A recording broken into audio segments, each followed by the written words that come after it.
collègues, nous allons reprendre.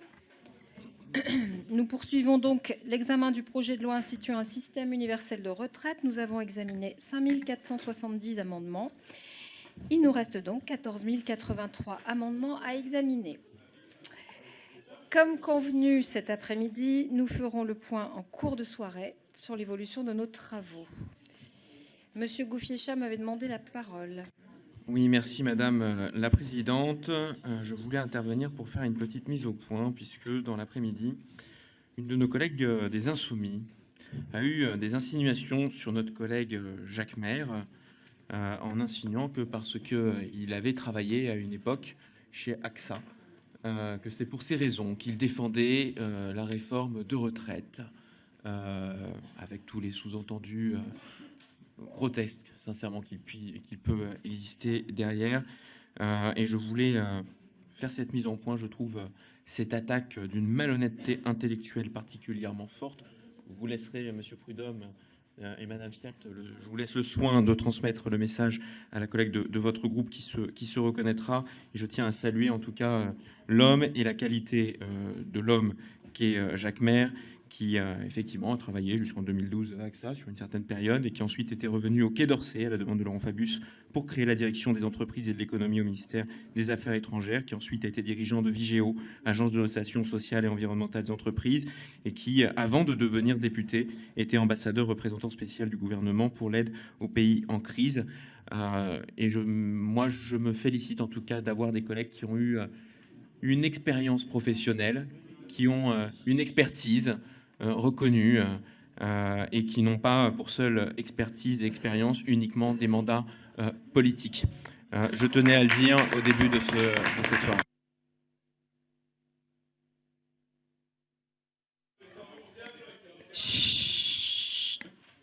Merci. Monsieur Vallaud.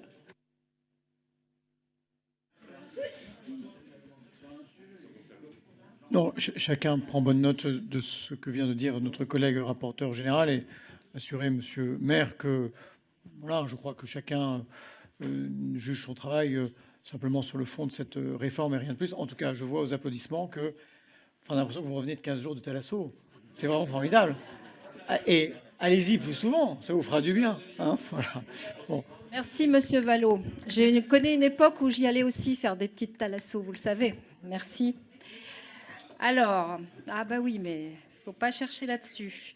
Bien, nous allons commencer notre examen ce soir. Nous en étions à Madame Fiat. Madame Fiat sur l'amendement 8434. Merci, Madame la Présidente. Alors, tout simple, mais bon, je ne vais pas plus répondre à Monsieur le rapporteur général, mais étant donné que cet après-midi, chez les Insoumis, j'étais la seule représentante féminine, je ne sais pas, enfin moi personnellement, j'ai rien dit, donc aucune autre femme députée n'étant passée par là cet après-midi, je ne sais pas ce qui a pu se passer, mais en tout cas. Donc, je propose de supprimer l'alinéa 17 par cet amendement et je remercie les services de Monsieur le ministre qui m'ont montré les modifications du site internet du simulateur et qui m'ont permis de pouvoir vous éclairer de nouveau toute la soirée par de très beaux exemples et je sais que vous en êtes tous ravis et donc merci aux services de Monsieur le ministre. Merci. Alors, l'amendement 8440, Monsieur Prudhomme. Merci, Madame la Présidente. Monsieur le rapporteur général, je pense que vous faites sans doute allusion à des propos sur les réseaux sociaux de ma collègue Mathilde Panot, mais vous auriez aussi pu faire référence aux propos que j'ai tenus ici même en commission tout à l'heure, faisant référence effectivement au passé professionnel antérieur du rapporteur du rapporteur. Et donc, si quelque chose a été tronqué ou faux dans ce que nous avons dit de la carrière du rapporteur, je pense que je vous demande de le démontrer. Monsieur le rapporteur Jacques Maire a bien été salarié chez AXA et ça pose une question que j'ai exprimée sur le pantouflage et sur... Si je peux juste tenir la parole comme j'en ai le droit. S'il vous plaît. Sans être interrompu, Madame la Présidente, je n'interromps pas mes collègues quand ils parlent, ni je ne les interpelle. Donc oui, moi j'assume ça, et rien de ce qui a été dit n'est faux sur le passé du rapporteur. Et ça nous trouble quant à sa capacité, effectivement, de regarder ce texte avec toute la neutralité qui devrait être celle d'un rapporteur. Et toute la mesure qui devrait être de mise sur les réseaux sociaux serait pas mal non plus. Alors, monsieur le rapporteur, sur ces amendements. Hop, on fera après. Un avis défavorable. Merci. Alors, monsieur Woerth. Juste un mot, parce qu'on ne voudrait pas rester totalement silencieux sur ça. D'abord, tout le monde regarde le texte avec l'expérience professionnelle qui est la sienne. Voilà. Et chacun peut être fier de son expérience professionnelle. Donc les mises en cause personnelles, ça ne devrait pas être quelque chose qui soit de mise dans des réunions comme celle-ci, d'où qu'elles viennent. Donc pas d'attaque personnelle de cette nature. Vous dénaturez le travail parlementaire de cette façon. Et pour tout vous dire, ça rejaillit sur ceux qui, en général, sont les émetteurs de ce type de rumeurs et de soupçons insupportables. Merci.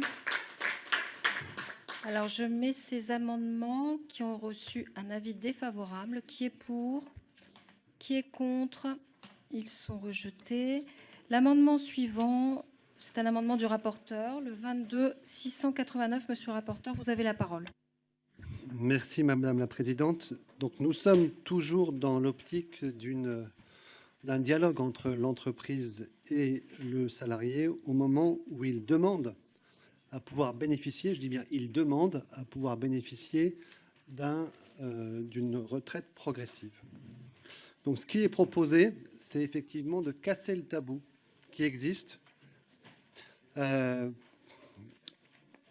qui fait qu'un salarié a souvent du mal à présenter une demande parce qu'il pense qu'à partir du moment où il a présenté cette demande, il est perçu de la part de l'employeur comme ayant déjà un pied dehors.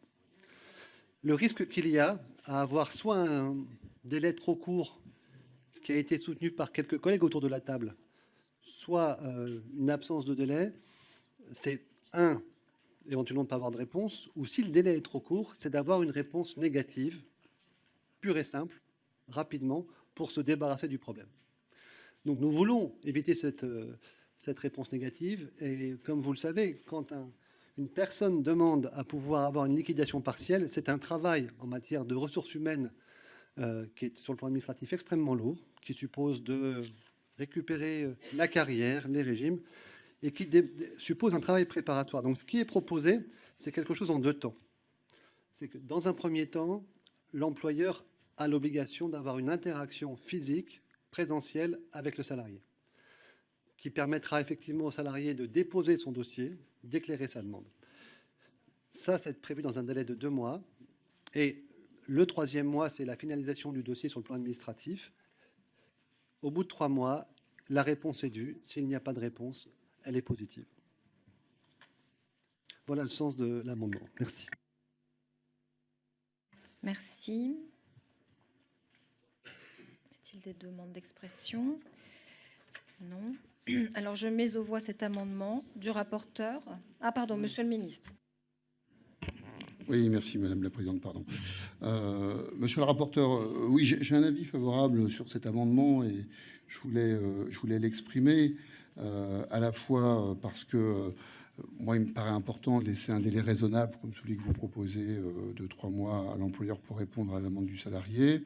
Et puis, je pense que dans ce choix que vous avez de prévoir un entretien obligatoire dans les 2 mois qui suivent la demande du salarié, là aussi, je pense que ça doit être caractéristique des nouvelles façons de construire un dialogue social apaisé dans l'entreprise et des relations directes entre le salarié et son manager, parce que je ne suis pas sûr que ce soit toujours l'employeur directement, ça sera son représentant, sans doute dans les plus grosses entreprises, et ça sera peut-être l'employeur directement. Donc voilà, des conditions qui me paraissent intéressantes et qui justifient mon avis favorable. Alors, Madame Fabre. Merci Madame la Présidente. Pour dire qu'on est vraiment heureux de cet amendement qui permet encore une fois de favoriser la retraite progressive. Donc évidemment, voilà, le groupe est enthousiaste à l'idée de voter cet amendement. Merci. Je mets aux voix cet amendement du rapporteur. Donc, qui est pour? Merci. Qui est contre? Il est adopté. L'amendement suivant, le 21 802. Madame Mottin. Oui, merci Madame la Présidente.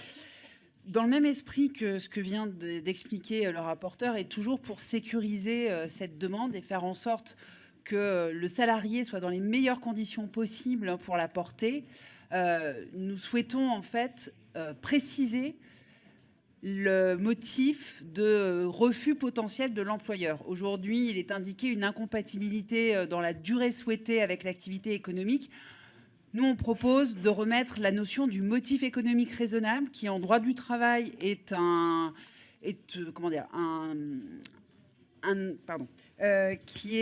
avis assez commun, on va dire, des entreprises pour se positionner par rapport à une demande. Et cela renforce en réalité la protection du salarié et sa possibilité d'accéder à cette demande pour un motif valable dans l'entreprise qui peut être quantifié, qui peut être objectivé, puisqu'il s'agit d'un motif économique et non pas simplement un problème d'organisation. On sait que souvent, les employeurs, quand ils sont confrontés à ces demandes de temps partiel, ils ont un peu la peur de ne pas savoir comment réorganiser soit leur entreprise, soit leur service. Et c'est ce qui, des fois, bloque un peu. Donc, l'entretien que nous venons de décider est un des facteurs qui va permettre aux salariés de défendre sa position, de défendre des idées d'organisation du travail. Et ce motif économique raisonnable, c'est aussi quelque chose qui va venir renforcer en fait sa possibilité d'accéder à ce temps partiel et donc à cette retraite progressive. Merci. Monsieur le rapporteur. Je comprends parfaitement l'esprit qui vous anime dans cet amendement, qui est effectivement de mieux encadrer en réalité la réponse de l'employeur. Il se trouve que après relecture, sur un plan purement juridique et de droit du travail, ce qui est proposé, à savoir le motif économique raisonnable, peut être compris de façon assez diversifiée, peut être lié à des enjeux qui sont liés à la productivité, à la qualité et autres. Quand on parle de la rédaction initiale, qui est effectivement le péril de l'activité économique de l'entreprise, l'analyse juridique qu'on peut faire, en tout cas à ce stade de la discussion, est que c'est beaucoup plus restrictif et qu'en réalité, votre amendement aurait pour effet d'élargir la capacité de refus. Donc, à ce stade, moi, j'aurais plutôt une réserve pour retravailler une rédaction d'ici la séance. Merci. Monsieur Cherpion. Oui, merci, Madame la Présidente. Oui, l'amendement est tout à fait... effectivement, on peut comprendre le sens de cet amendement. Mais je crois que la rédaction qui est proposée n'est pas une rédaction qui correspond véritablement au Code du travail. En fait, qu'est-ce qu'un motif économique raisonnable? Ça va se terminer devant le juge, cette affaire-là, parce que je ne vois pas ce que peut être un motif économique raisonnable. Donc je pense que, en fait, autant le principe est intéressant, autant la rédaction n'est pas acceptable. Merci. Monsieur le ministre. Oui, merci Madame la Présidente. Je vois bien la bonne volonté de Madame la députée Mottin sur le sujet. Et puis, sur le fond, j'écoutais aussi l'intervention du député Gérard Cherpion et du rapporteur. Je partage à la fois, je vois bien votre objectif. J'ai peur que ça soit contre-intuitif, mais que ça ait des conséquences inverses. Donc, franchement, je pense que la demande de retrait du rapporteur est justifiée. Et si vous souhaitez en discuter pour la séance, en tout cas, je serai à votre disposition. Je vais le retirer pour vous le retirez. Retravailler. Merci. Très bien. Donc, oui. Nous avons maintenant des amendements pouvant être soumis à discussion commune. Le 21 803, Madame...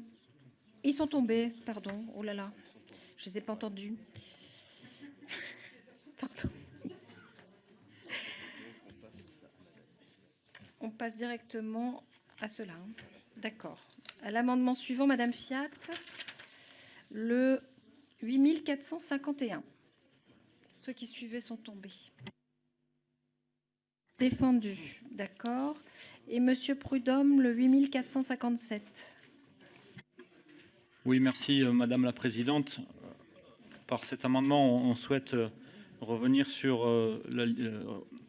l'alinéa 18 qui introduit encore cette notion et l'alinéa suivant sur le fait que le départ en retraite progressive n'est pas du choix du salarié, mais elle est bien laissée à l'entière décision de l'employeur. Alors vous avez beau introduire des dispositions sur le fait que le salarié doit être entendu dans un délai, ça n'empêche rien. C'est bien l'employeur en dernier recours qui pourra accorder ou refuser ce départ en retraite anticipée. Donc on en revient aux discussions que l'on avait avant la pause, en fait, sur le fait qu'une fois de plus, c'est un outil au service uniquement de l'employeur pour gérer ses emplois et ses compétences et par là même une part de sa masse salariale, puisque les retraites partielles sont financées pour partie par les finances publiques.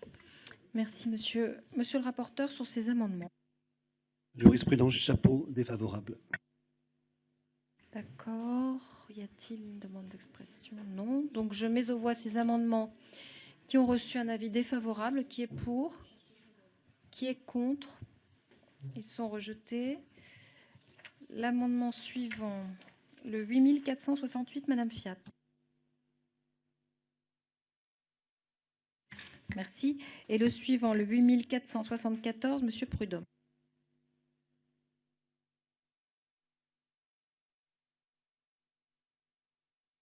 « 8474 sur l'article 25, l'alinéa 19, pardon. » Oui, donc je vais pas revenir, c'est l'alinéa 19 dont je faisais référence juste avant, sur, qui précise que le refus de l'employeur doit être justifié par l'incompatibilité de la durée souhaitée avec l'activité économique de l'entreprise. Donc effectivement, il pourra tordre les arguments à sa guise pour accepter ou refuser cette retraite partielle. Merci. Monsieur le rapporteur, sur ces amendements. Défavorable. Alors, je mets aux voix ces amendements qui ont eu un avis défavorable. Qui est pour? Qui est contre? Ils sont rejetés. Nous avons des amendements pouvant être soumis à discussion commune. Le premier n'est pas défendu. Et ils sont tombés aussi. Bon, décidément. D'accord. Nous arrivons à l'autre liasse d'amendements identiques avec le 8485, Madame Fiat. Merci. Le 8491, Monsieur Prudhomme.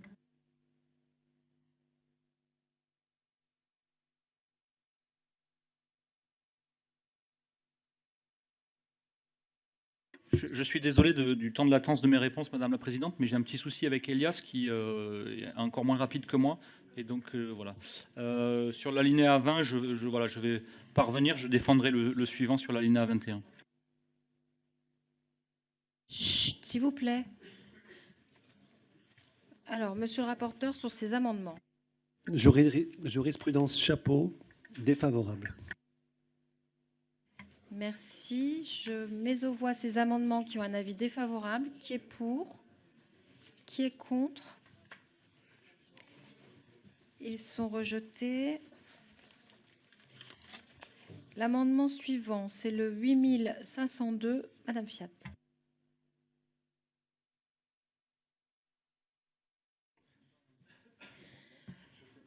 Merci, Madame la Présidente. Je suppose que je veux supprimer l'alinéa 21. Je suppose que Elias va me confirmer. Voilà. Voilà. Et donc, ce sera défendu. Défendu. Et puis, le 8508, Monsieur Prudhomme.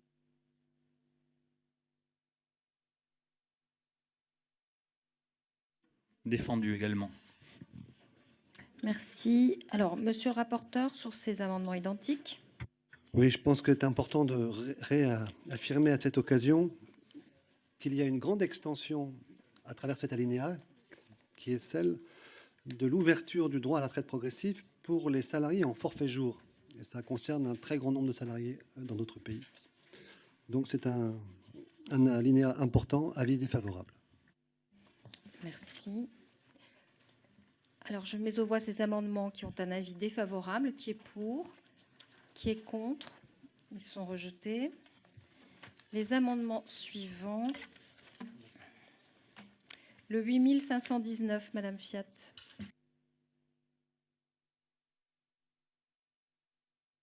Merci. Le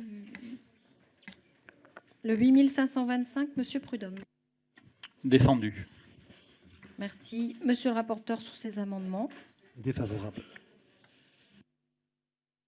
Si je mets aux voix ces amendements qui ont eu un avis défavorable, qui est pour, qui est contre, ils sont rejetés. L'amendement suivant, c'est monsieur le rapporteur. L'amendement numéro 22661 qui a pour objet de considérer qu'il est nécessaire d'avoir une réponse avec un délai de réponse pour un employeur public. Effectivement, il y a le fait que dans le domaine public, la retraite progressive est de droit. Il nous semble cependant important que l'on puisse avoir une garantie sur la demande de façon à ce que le salarié puisse exactement savoir où il en est. Le délai qui est indiqué est un délai de 2 mois, dans la mesure où nous venons de voter pour les salariés du secteur privé un délai de 3 mois. Nous harmoniserons la rédaction de cet amendement pour la séance. Voilà. Merci. Monsieur le ministre, puis avec... Non, attends. Monsieur Vigier, vous vouliez prendre la parole? Oui, merci Madame la Présidente. Oui, mais je vois que le rapporteur, à l'instant, vient de faire une proposition pour la séance, parce que tout à l'heure, il y a un amendement qui est tombé qui n'était pas sur le même délai. Mon amendement concernait 2 mois, et au nom du parallélisme des formes, puisque Monsieur le rapporteur, vous prévoyez qu'il doit y avoir une réponse de l'administration dans les 2 mois, nous souhaitions, nous, avec Janine Dubié, qu'il en soit de même pour les salariés du privé. C'est la raison pour laquelle, tout à l'heure, l'amendement qui est tombé parlait des 2 mois. Parce que sinon, dans celui qui a été adopté tout à l'heure, vous recevez quelqu'un dans les 2 mois, c'est ce que vous avez prévu, et ensuite vous avez 1 mois pour la réponse. Donc vous êtes 3 mois d'un côté et 2 mois de l'autre. Donc je trouve qu'il y a une différence qui n'est pas compréhensible. Merci. Monsieur le ministre, vous vouliez la parole? Oui, Madame la Présidente, j'entends à la fois les remarques du rapporteur et puis celles du président Philippe Vigier. Dans le droit de la fonction publique, l'absence de réponse sur une demande dans un délai de 2 mois, elle vaut décision implicite de rejet en application du Code des relations entre le public et l'administration. Alors, à ça, on pourrait rajouter que tout refus de temps partiel doit être précédé d'un entretien et motivé en application du statut. Enfin, si je voulais terminer peut-être sur cet argumentaire, la problématique de l'emploi des seniors ou des fins de carrière n'est évidemment pas comparable quand même dans le secteur public avec le secteur privé. Donc même si j'admets l'argumentaire technique, voire légistique du président Vigier, je pense que ça mériterait quand même de prendre un petit peu de recul. Donc c'est pour ça, monsieur le rapporteur, que très franchement, je préférerais que vous regardiez la rédaction de cet amendement, que nous puissions en reparler, à la fois peut-être pour être sûr que nous sommes bien dans un parallélisme des formes, mais aussi que ça ait du sens et de l'utilité, parce que je n'ai rien contre la loi bavarde, mais je pense qu'il faut qu'on soit attentif quand même à cela. Est-ce qu'il y a des éléments qui soient probants dans notre texte de loi? Donc voilà, je vous propose de le retirer, monsieur le rapporteur.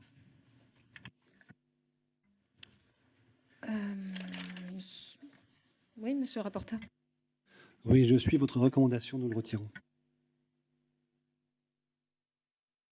Alors, je mets aux voix l'article 20, là, il était modifié, hein. L'article 25 ainsi modifié. Qui est pour? Qui est contre? L'article 25 est adopté. Nous avons un amendement après l'article additionnel, après l'article 25, l'amendement 744 faisant l'objet de sous-amendements. L'amendement 744 n'est pas défendu. Et le 22 687, du coup, tombe.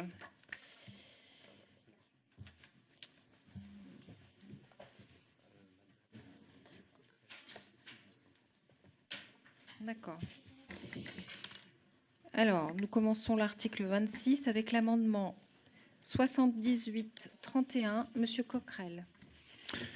Bien, il s'agit dans cet article 26 de permettre le cumul d'une retraite avec une activité professionnelle dès l'âge minimal de départ. Déjà, je voudrais dire que l'exposé des motifs a de quoi nous inquiéter sur la vision qu'a ce projet de loi encore une fois, de la vieillesse et de la question des retraites. On nous dit, ces nouvelles dispositions sont articulées avec le droit du travail. L'âge à partir duquel l'employeur peut se séparer d'un salarié demeurera fixé à 67 ans avec son accord et à 70 ans sans son accord afin de ne pas décourager la volonté de poursuivre une activité professionnelle. Je crois là que cela dit bien la différence entre nos projets. Je l'ai dit à de nombreuses reprises depuis quelques jours. Vous estimez qu'on peut bien vieillir au travail, que c'est un objectif en soi. Nous estimons à l'inverse que la question du travail, la question de produire ne peut pas être le seul alpha-oméga d'une vie. Elle en fait partie, mais elle ne peut pas être le seul alpha-oméga. Et que bien vieillir, c'est pouvoir justement, à un moment donné, s'adonner à d'autres activités que des activités marchandes ou productives. Voilà pourquoi ce projet de retraite qui, j'allais dire, est celui d'un recul de l'âge de la retraite sans fin, avec même cette possibilité accrue de pouvoir continuer à travailler, eh bien, ne nous satisfait pas. Merci. Je vous rappelle quand même que pour les amendements identiques, c'est 1 minute. Vous vous rappelez, on avait eu un petit échange, mais là, on est largement au-dessus. Alors, le prochain, le 78-33, Madame Fiat. Merci Madame la Présidente. Donc, par cet amendement, nous souhaitons supprimer cet article car vous imaginez bien que la philosophie de l'article permettant de pouvoir travailler jusqu'à 70 ans est totalement opposée à notre philosophie de vie sur le principe de se dire qu'il faut pouvoir permettre aux gens qui pourraient le souhaiter. Forcément, à force de faire diminuer les pensions, ça va plus être qui vont le souhaiter, mais qui vont être dans l'obligation de devoir le faire pour pouvoir toucher une pension digne. C'est vraiment quelque chose de terrible. Donc voilà pourquoi nous souhaitons supprimer cet article. Très bien. Alors là, maintenant, Monsieur Mélenchon, le 78-39. Oui, ça sera pour une question. Là, l'article 26... il crée une section 3 qui dure et qui dure. 26, 34, 45, 50 alinéas. Est-ce qu'on doit comprendre que tout le chapitre est alternatif des dispositions déjà existantes pour le passage de la retraite à un emploi après la retraite? Et question qui va avec, monsieur le rapporteur, pour suivre la discussion de tout à l'heure, pour quelles raisons ceux qui, à l'article précédent, ont décidé de ne prendre qu'une partie de leur retraite pour avoir une activité à temps partiel, pourquoi cela ne tombe pas sous le droit commun existant actuellement qui permet un emploi après l'âge de la retraite? Qu'est-ce que ça change? Merci. Et le 78-47, Monsieur Prudhomme.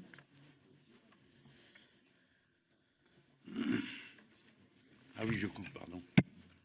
Oui, merci Madame la Présidente.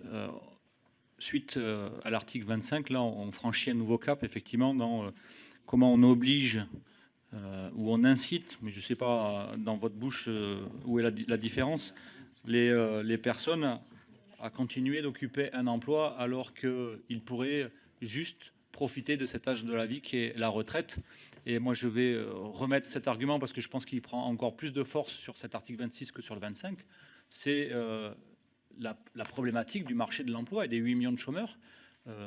Point aveugle de votre discours depuis des articles et des articles sur le fait que cette disposition, non seulement elle acte le fait que vous allez faire des retraités pauvres qui seraient obligés de travailler pour pouvoir avoir une vie, ne serait-ce qu'un minimum, avec un minimum de dignité, mais en plus vont saturer des places, vont occuper des places qui pourraient être libérées pour des gens qui sont aujourd'hui sans emploi. Et ça me pose un souci parce que non seulement ils demandent à avoir cet accès à l'emploi parce que c'est un lien social qui se crée, mais c'est aussi des cotisations qui rentrent dans notre système. Merci, monsieur. L'amendement suivant est un amendement identique, monsieur Dharréville. Merci, Madame la Présidente. La première chose évidemment à faire, c'est d'assurer un véritable droit à la retraite, ce que votre projet ne fait pas. Et ensuite, c'est d'assurer une protection collective, des règles qui permettent à chacun d'être effectivement établi dans ce droit et de n'avoir pas besoin effectivement de continuer à travailler au-delà d'une limite raisonnable. Or là, on franchit évidemment la limite raisonnable. Vous indiquez qu'il s'agit, dans l'exposé des motifs, de rendre plus attractif le dispositif. Vous voulez donc augmenter effectivement le nombre de seniors dans l'emploi, y compris retraités, de retraités dans l'emploi. Hein, c'est ça la logique de la démarche. Donc là, on commence à marcher vraiment sur la tête. Il s'agit bien de travailler jusqu'à épuisement. Et je lis l'étude d'impact, dont l'indigence à chaque fois se vérifie. Impact social, page 557. Impact social, donc c'est formel, hein, tout ça est rempli de manière assez formelle. Il y a 4 lignes pour dire que pour vérifier l'impact sur l'égalité entre les femmes et les hommes, c'est tout ce à quoi on a droit, et pour dire qu'effectivement, au bout du compte, ce dispositif, comme aujourd'hui, il y a 45% des personnes cumulant une activité avec une retraite qui sont des femmes, entre 45 et 48%, eh bien, l'attractivité du dispositif semble partagée. Ce dispositif bénéficiera d'autant plus aux femmes que leurs retraites sont actuellement moins élevées. Voilà l'aveu, quoi. C'est-à-dire, ça va être vachement bien pour les femmes, ce dispositif, parce qu'elles ont des faibles retraites. Donc on voit la logique formidable du système que vous nous proposez. Merci. Monsieur le rapporteur, sur ces amendements identiques. Je pense qu'il ne faut pas déflorer l'intégralité du dispositif parce que nous aurons 50 discussions différentes pour l'aborder dans le détail et je sais que c'est quelque chose qui vous tient à cœur, donc on le fera au rythme que vous le souhaiterez. Simplement pour dire que du point de vue de l'employé, aujourd'hui, la situation de cumul emploi-retraite, elle existe dans les différents régimes. Elle est pratiquement généralisée. Et elle est utilisée dans les conditions que vous savez, puisqu'on a donné des chiffres tout à l'heure. Là, il s'agit d'acquérir des droits, et des droits nouveaux qui n'existaient pas à ce moment. Donc c'est effectivement un supplément de droits, et donc un supplément de retraite pour le salarié qui, jusqu'à maintenant, n'en disposait pas. Je ne rentrerai pas dans le caractère, je dirais, mécanique de l'économie pour savoir si 1 + 1 = 2, si 1 de moins dans la retraite, ça fait 1 de plus sur le marché de l'emploi. Nous savons tous que l'économie, c'est beaucoup plus compliqué et que ça marche aussi par des transferts de compétences et des contributions des acteurs économiques de différentes natures et aux différents âges. Moi, je dirais simplement qu'on est sur un enjeu de justice, on est sur un enjeu de retraite, là aussi, et on donne la possibilité à des milliers de Français d'arrêter de cotiser sans contrepartie. Aujourd'hui, les cotisations existent, elles n'ont pas de contrepartie. Demain, les cotisations existeront, elles auront des contreparties. Merci. Merci. Alors, Monsieur Solignac.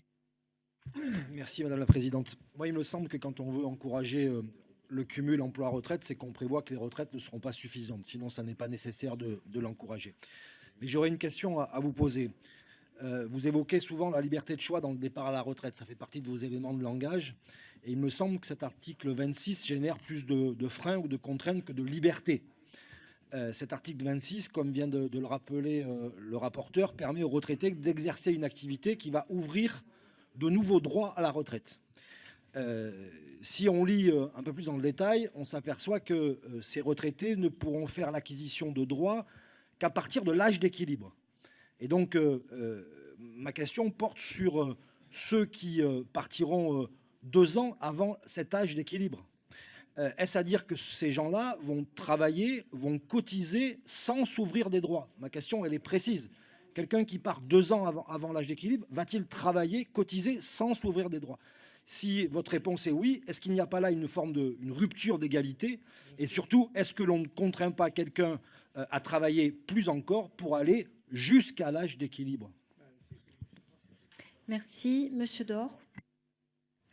Oui, merci Madame la Présidente. Oui, je vais changer de point de vue et dire que nous ne supprimons certainement pas ce mécanisme, ce principe, puisque les Républicains l'ont encouragé depuis des années. Et il suffit de se rappeler un petit peu les dates en particulier les mécanismes anciens en 2003, puis ensuite en 2014, avec des modifications régulières. Et je vais donner un exemple. C'est pas certaines catégories professionnelles ont envie de travailler après la retraite, et je pense aux médecins. Aujourd'hui, il y a plus de 12 000 médecins qui ont pris le mécanisme de cumul emploi-retraite dans certaines dispositions, soit la permanence des soins, soit une activité réduite dans certains déserts médicaux. Mais le sujet était qu'il y avait on ne pouvait pas acquérir de droits. C'était ça le problème. Ça posait d'ailleurs une question à ces médecins qui se disaient « Moi, je travaille, j'ai envie de travailler, mais je regrette de ne pas avoir de droits. » Alors, jusqu'à maintenant, la cotisation était proportionnelle aux revenus. On avait réussi petit à petit, lors des lois de finances de sécurité sociale, à améliorer le système, simplement que la cotisation au titre de l'invalidité décès était supprimée. Il n'y avait que la cotisation de base qui accordait la pension. Moi, ma question maintenant, puisque le nouveau droit à pension fait partie de cet article, c'est effectivement comment cela va se passer, comment ce calcul va se faire et à partir de quelle date, puisque les points, ce n'est pas demain. Mais est-ce qu'il faut considérer et dire à ces professionnels qui travaillent quelle va être leur situation à partir de la promulgation de la loi? Merci, Monsieur Gras. Monsieur Coquerel. J'entendais le rapporteur qui disait qu'on aimait rentrer en détail, mais on s'aperçoit depuis quelques jours que le diable se cache dans les détails très souvent. C'est là où on permet justement de révéler certaines choses. Là, en l'occurrence, je vais vous le dire d'emblée, ce qui se passe, c'est que c'est très clair. Vous favorisez en réalité le fait de continuer à travailler après l'âge d'équilibre, le plus longtemps possible. C'est ça qui est dans votre loi. Vous donnez des conditions, il y a 50 alinéas pour ça, des conditions, etc., mais qui favorisent ça? Alors, moi, je pose la même question que mon collègue socialiste. Pourquoi on favorise le fait de pousser des gens, au-delà d'un certain âge, jusqu'à, on parle de 70 ans, à continuer à travailler? Quel est le modèle de société que l'on propose ainsi? Quel est le modèle de société qui laisse augurer et qui donne comme exemple que pour, j'allais dire, continuer à accumuler des revenus, etc., eh bien, il est nécessaire de travailler au-delà du raisonnable, et même, j'allais dire, parce qu'on a aussi un choix de société, c'est un peu comme le travail le dimanche d'histoire, eh bien, de faire en sorte que tel ou tel emploi ne se libère pas aussi pour des jeunes générations. Moi, ce modèle de société ne me va pas du tout, et j'allais dire que si c'est ce modèle de société que vous défendez, c'est aussi parce qu'en réalité, vous nous préparez un système où les retraités, avant très longtemps, ne pourront pas toucher des retraites correctes. Et il y aura deux possibilités dans ces cas-là de régler le problème, soit les retraites par capitalisation, qui auront été préparées toute leur vie, soit le fait de continuer à travailler de manière plus que tardive, au-delà de l'âge d'équilibre. Je crois que cet article va aussi dans ce sens-là. Monsieur Véran.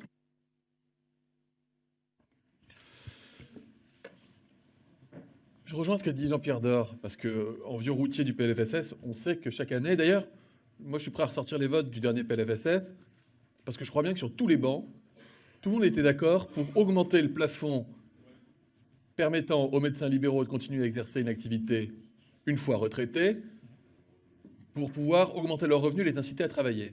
Ce que je veux vous dire, c'est qu'on n'est pas pour une société au sein de laquelle les personnes qui auraient fini de cotiser et qui pourraient prendre leur retraite se verraient contraintes de travailler pour pouvoir augmenter leur niveau de vie.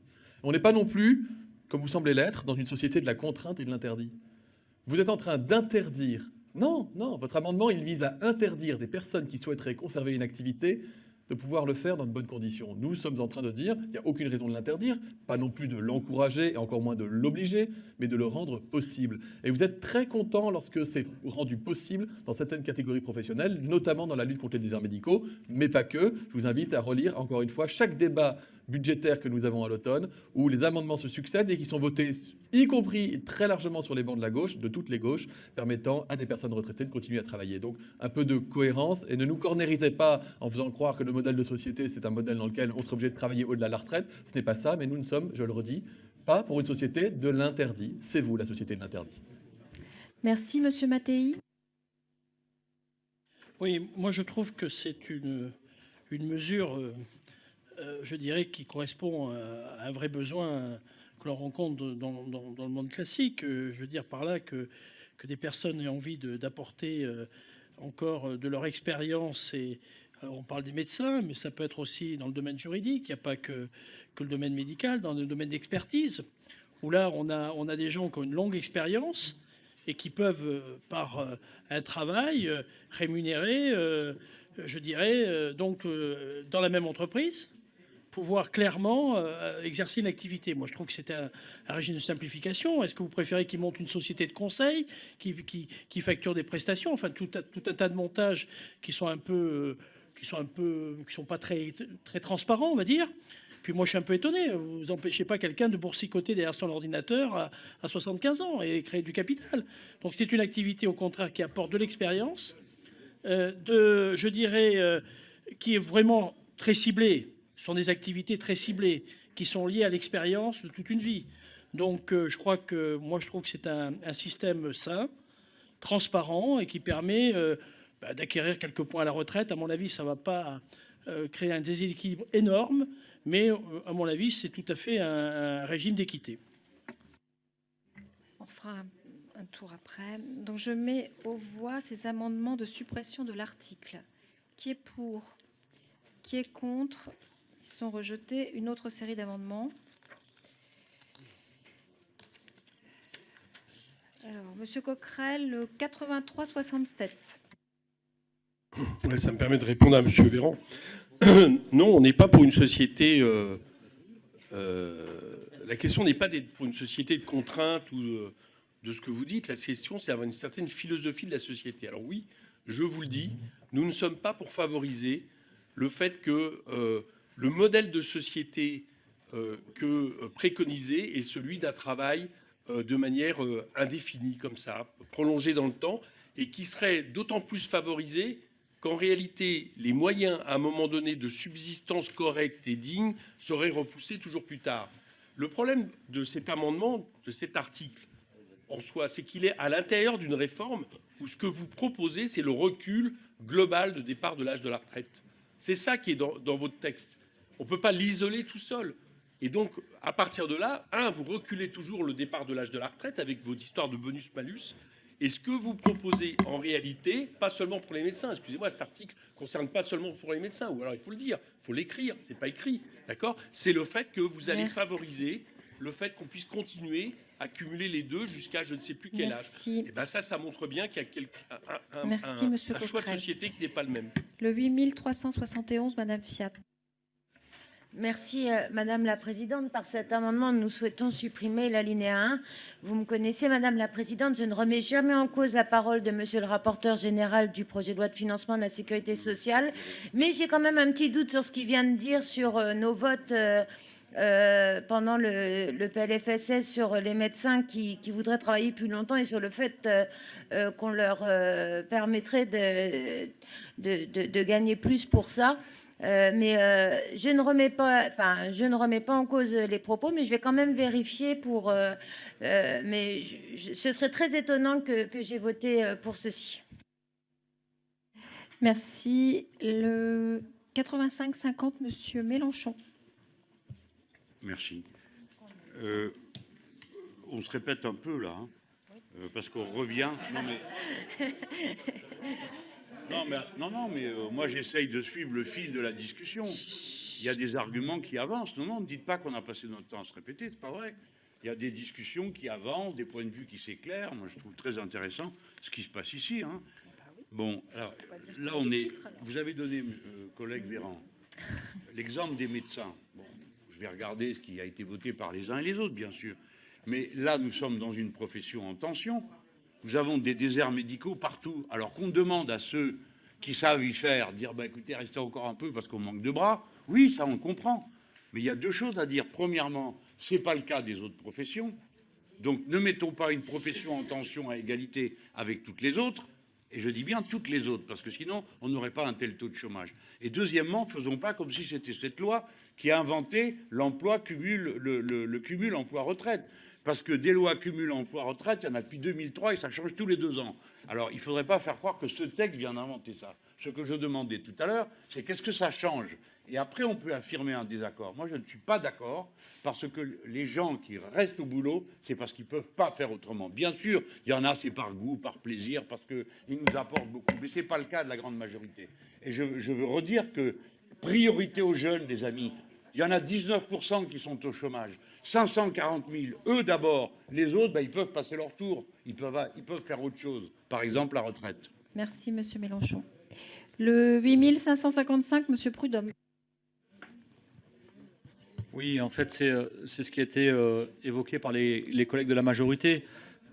Cet exemple des médecins et, j'allais dire, des professions libérales ou supérieures, ce qu'on appelle les CSP+, d'une manière un petit peu générale, ça n'était auparavant qu'une possibilité exceptionnelle qui répondait, comme le disait Jean-Luc Mélenchon, à des situations exceptionnelles. Aujourd'hui, par ce système-là où vous dites on va acquérir des nouveaux droits, vous favorisez cela pour toutes les professions. Et moi, ce que je vous propose, c'est que, de fait, vu, je l'ai déjà expliqué tout à l'heure en début de ces débats, vu l'espérance de vie de ces professions, notamment pas celles qui sont des professions intellectuelles préservées de la pénibilité, vu l'espérance de vie, je vous propose que les droits qui seraient acquis dans cette période que vous dites droits nouveaux, mais qu'on les fasse, qu'ils soient acquis de manière automatique aux pompes funèbres, parce que c'est de ça dont il s'agit. Et donc là, automatiquement, quand ils auront terminé, que ces droits acquis seront là, ils auront un cercueil gratuit pour leur fin de carrière. Point barre. Voilà ce que ça veut dire, votre affaire. Merci. Monsieur le rapporteur, sur ces amendements identiques. Merci, Madame la Présidente. Bon, peut-être d'abord, constatons au moins une différence de philosophie. Nous pensons, nous, qu'il faut laisser les Français choisir leur vie. Nous pensons qu'il ne faut pas penser leur bien à leur place.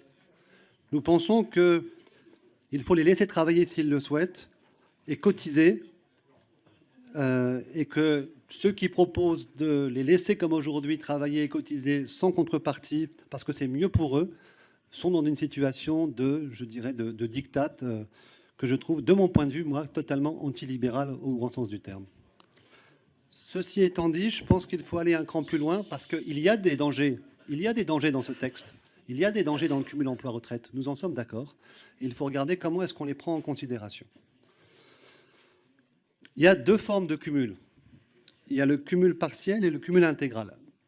Le cumul partiel, vous avez commencé par cela. Mon Dieu, quel scandale de pouvoir cumuler avant l'âge de la retraite et de subir une décote.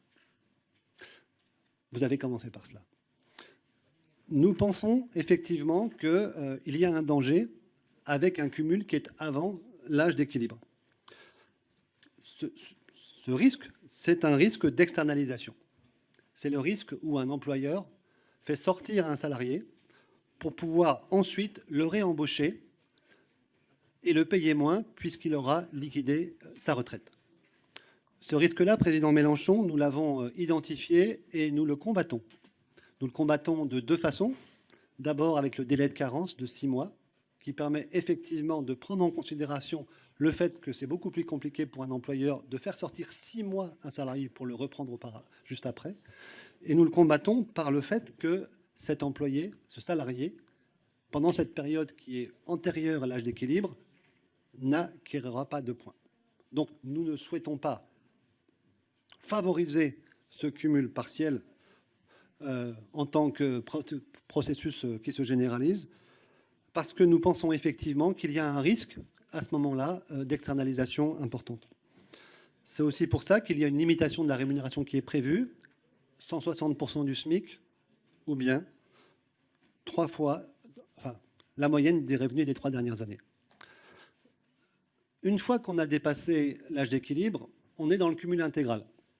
Donc il n'y a plus de risque de manipulation. Le salarié lui-même, il peut partir, il est à taux plein, il est complètement, je dirais, indépendant, non soumis à toute pression, et il fait le choix, ou pas, de rester et de continuer. Il n'y a pas de délai de carence et il a l'intégralité de ses points. Je pense que cette façon d'avoir bien distingué les deux situations permet vraiment de faire en sorte qu'il n'y ait pas d'abus de la part des employeurs sur l'utilisation de ce cumul partiel. Merci. Alors, j'ai Monsieur Mélenchon. Bon, au fur et à mesure, on voit que l'âge légal de départ à la retraite, c'est quasiment une fiction. Là, on est en train de discuter comme si une masse de gens allait se trouver en situation de malus. Bon. Et donc, le véritable âge de la retraite, celui où, comme vous venez de le dire, monsieur le rapporteur, les gens ont la totalité de leurs points, etc., c'est l'âge pivot. Déjà, non, mais au moins ce point aura été vérifié dans cette commission. Parce que sinon, on aurait cru que c'était une option. Et là où on se sépare, en effet, vous avez raison, monsieur le maire, c'est lorsque vous dites que nous prétendons décider de la vie des gens à leur place. Non, ce n'est pas le cas. Et je crois que vous nous faites un mauvais procès. Il n'y a pas de liberté là où il y a une contrainte. La moyenne des salaires, des pensions qu'auraient touché les gens qui cumulent avec un emploi aujourd'hui, c'est de l'ordre de 1 020 €. Et voilà la raison pour laquelle ils travaillent. C'est en dessous du seuil de pauvreté.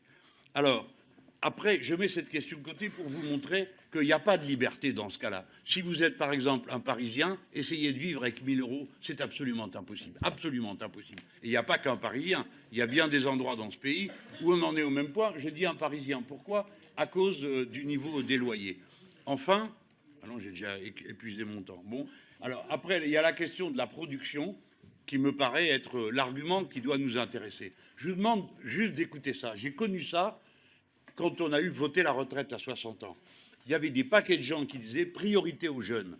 C'est-à-dire que quand on est dans une situation comme celle-ci où il y a 19% de la jeunesse qui n'arrive pas à trouver d'emploi, la priorité, c'est qu'ils puissent aller bosser et commencer à construire leur vie. Ça, oui, on a le droit, nous, en tant que représentants de toute la société, de réaliser un arbitrage et de dire c'est ça qui est important, que les plus jeunes commencent leur vie dans de bonnes conditions et pas au chômage. Donc, leur place ne soit pas occupée par d'autres. Monsieur Fuchs. Oui, Madame la Présidente, je voudrais apporter une contribution aux réflexions du président Mélenchon, qui parle des médecins et qui vient de poser une problématique tout à fait juste sur la capacité des jeunes à trouver un emploi. Mais les cycles économiques ne sont pas les mêmes. Il y a des cycles économiques dans lesquels l'économie stagne, la croissance est faible, et d'autres dans lesquels l'économie crée des emplois. Aujourd'hui, vous avez un tiers des entreprises qui ne trouvent pas de collaborateurs pour satisfaire leurs besoins ou leurs demandes. Vous avez en France près de 500 000 apprentis. Quoi de plus beau pour une personne qui arrive à la fin de sa carrière professionnelle que de transmettre son savoir? Voilà. Eh bien, vous avez 500 000 apprentis. Il faut bien que quelqu'un leur apprenne un métier, leur enseigne une expertise, leur transmette leur savoir. Et tout ça peut se faire dans une échelle de temps de 2 ans ou 3 ans, dans un temps qui est consenti. On permet cette possibilité. On ne l'impose pas. Et c'est bien ça la différence. Merci. Thibault Bazin. Merci Madame la Présidente. Je suis moi aussi, comme Éric Woerth, très favorable pour favoriser le cumul emploi-retraite pour ceux qui le souhaitent. Alors, en lisant l'article, j'ai besoin que vous m'aidiez dans l'interprétation, monsieur le rapporteur, monsieur le ministre, parce que je me demande en fait si cet article 26 va assez loin. Alors c'est vrai qu'il faut penser à tous les cas et éviter les abus, mais il faut aussi penser aux situations bienveillantes. Et alors moi j'ai 2 questions concrètes. Pour le même employeur, est-ce que les activités mentionnées aux alinéas 6 à 10, pour lesquelles la poursuite pour le même employeur sont rendues possibles, est-ce qu'elles ne sont pas trop restrictives? Si par exemple l'employé qui a voulu partir veut quelques mois plus tard y retravailler. Ma deuxième question n'est pas dans le cas du même employeur, mais pour l'assurer, la possibilité pour lui d'acquérir des points qui seraient limités donc à l'alinéa 20 qu'à compter de l'âge d'équilibre. Est-ce qu'elle ne devrait pas être étendue avant l'âge d'équilibre quand il ne s'agit pas, si vous voulez, un garde-fou du même employeur? Parce que quelqu'un qui n'arrive pas à joindre les 2 bouts et qui est parti à la retraite, qui souhaite retravailler, peut-être dans une autre entreprise, est-ce que ce ne serait pas juste, plus juste, qu'il puisse gagner des points avant l'âge d'équilibre? Merci. Boris Vallaud. Oui, merci Madame la Présidente. Bon, simplement pour essayer de bien comprendre l'article tel qu'il est rédigé, parce que j'ai le sentiment qu'il n'est pas très bien ficelé. Bon, d'abord, le rapporteur a répondu, on peut considérer que dans le cas d'espèce, un euro cotisé ne crée pas les mêmes droits. Je crois que c'est assez manifeste, puisque jusqu'à l'atteinte de l'âge d'équilibre, on cotisera sans se créer de droits. Je me demande d'ailleurs si ce n'est pas une distorsion au principe d'égalité. Deuxième question, est-ce que, s'agissant des points qui seront acquis avec ce cumul, est-ce que ce sera les mêmes règles que pour les actifs, c'est-à-dire même valeur de service, même valeur de rachat du point? Si c'est le même employeur, est-ce qu'il aura une obligation de reprendre l'ancienneté ou est-ce que finalement il embauchera ce retraité comme s'il venait de démarrer sa carrière? J'aimerais comprendre par ailleurs, lorsqu'il est indiqué que le cumul emploi-retraite est conditionné à l'atteinte de l'âge d'équilibre ou de manière qui me paraissent assez surprenante, de l'âge légal s'il est supérieur à l'âge d'équilibre. C'est-à-dire qu'il y a des situations où, pouvez-vous nous donner des exemples dans lesquels l'âge légal est supérieur à l'âge d'équilibre et ces situations peuvent évoluer pour d'autres métiers et lesquels? Parce que dans l'étude d'impact, rien n'est dit. Et puis par ailleurs, quand je regarde l'alinéa 43, il prévoit que pour une personne au chômage à la fin de sa carrière, le basculement du chômage vers la retraite s'effectue à l'âge d'équilibre et non au moment où l'assuré peut partir à taux plein ou à défaut à l'âge de 67 ans. Et cette disposition, elle me paraît témoigner d'une certaine rigidité, même d'une certaine absurdité de la mesure, puisque aujourd'hui, une personne au chômage ayant cotisé 43 ans depuis ses 20 ans peut partir à la retraite à l'âge de 63 ans, alors que demain, dans votre proposition, cette même personne restera au chômage jusqu'à l'âge légal de 65 ans. Est-ce que vous pourriez me confirmer ça? Merci. Pierre Dharréville. Oui, il a été évoqué, Madame la Présidente, dans cette discussion, la situation particulière des médecins, comme s'il était souhaitable qu'elle devienne la norme, ce qui est un peu surprenant. À quoi il faut ajouter que si vous voulez aller au bout de la démarche, il va falloir aussi proposer à ceux qui cumulent un emploi-retraite en tout domaine l'exonération de cotisation qui est proposée à un certain nombre de médecins, auquel cas la boucle sera complètement bouclée. Le sentiment que ça donne, effectivement, c'est que vous voulez ôter toute validité, finalement, à cette notion d'âge de départ, que finalement, le rêve de tout un chacun serait de ne pas avoir de retraite et de poursuivre le plus longtemps possible. Alors, on nous dit que c'est un diktat. Et donc, comme c'est un diktat, on supprime les règles. On supprime les règles de droit qui nous permettent évidemment aussi l'harmonie de la vie en commun et le respect d'un certain nombre de fondamentaux. On met les gens en concurrence. Nous pensons qu'il s'agit au contraire aussi de se libérer d'un certain nombre de contraintes qui sont celles du travail prescrit et qu'on en a bien droit à ça à un moment de son existence. Donc on est bien dans la logique de la rentabilité de l'humain tout au long de sa vie, le rendre plus rentable encore qu'il ne l'est aujourd'hui et de faire travailler les retraités. Nous pensons qu'il faut partager le travail, qu'il faut savoir transmettre avant qu'il soit trop tard, passer le relais. Ça s'organise, bien évidemment. Mais là, il ne s'agit pas de ça. Hein. C'est pas la proposition que vous nous faites, elle n'est pas faite pour ça. Merci. Sandra Mottin. Merci Madame la Présidente. Alors contrairement à Monsieur Vallot, je vais pas essayer de faire un exercice de 2 minutes d'enfumage technique. Je vais juste essayer de parler d'un autre cas concret que celui des médecins. C'est celui de certains apprentis. En région Rhône-Alpes, si vous regardez les chiffres de Pôle emploi, on a un vrai manque, notamment chez les carrossiers.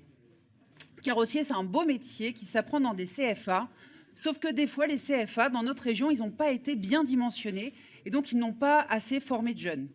Grâce à la loi pour choisir son avenir professionnel, on a changé l'organisation de ces CFA et maintenant, des jeunes qui ont des contrats avec des patrons peuvent tout à fait trouver une formation pour devenir carrossier. Sauf que pour devenir carrossier, il faut aussi avoir un maître de stage.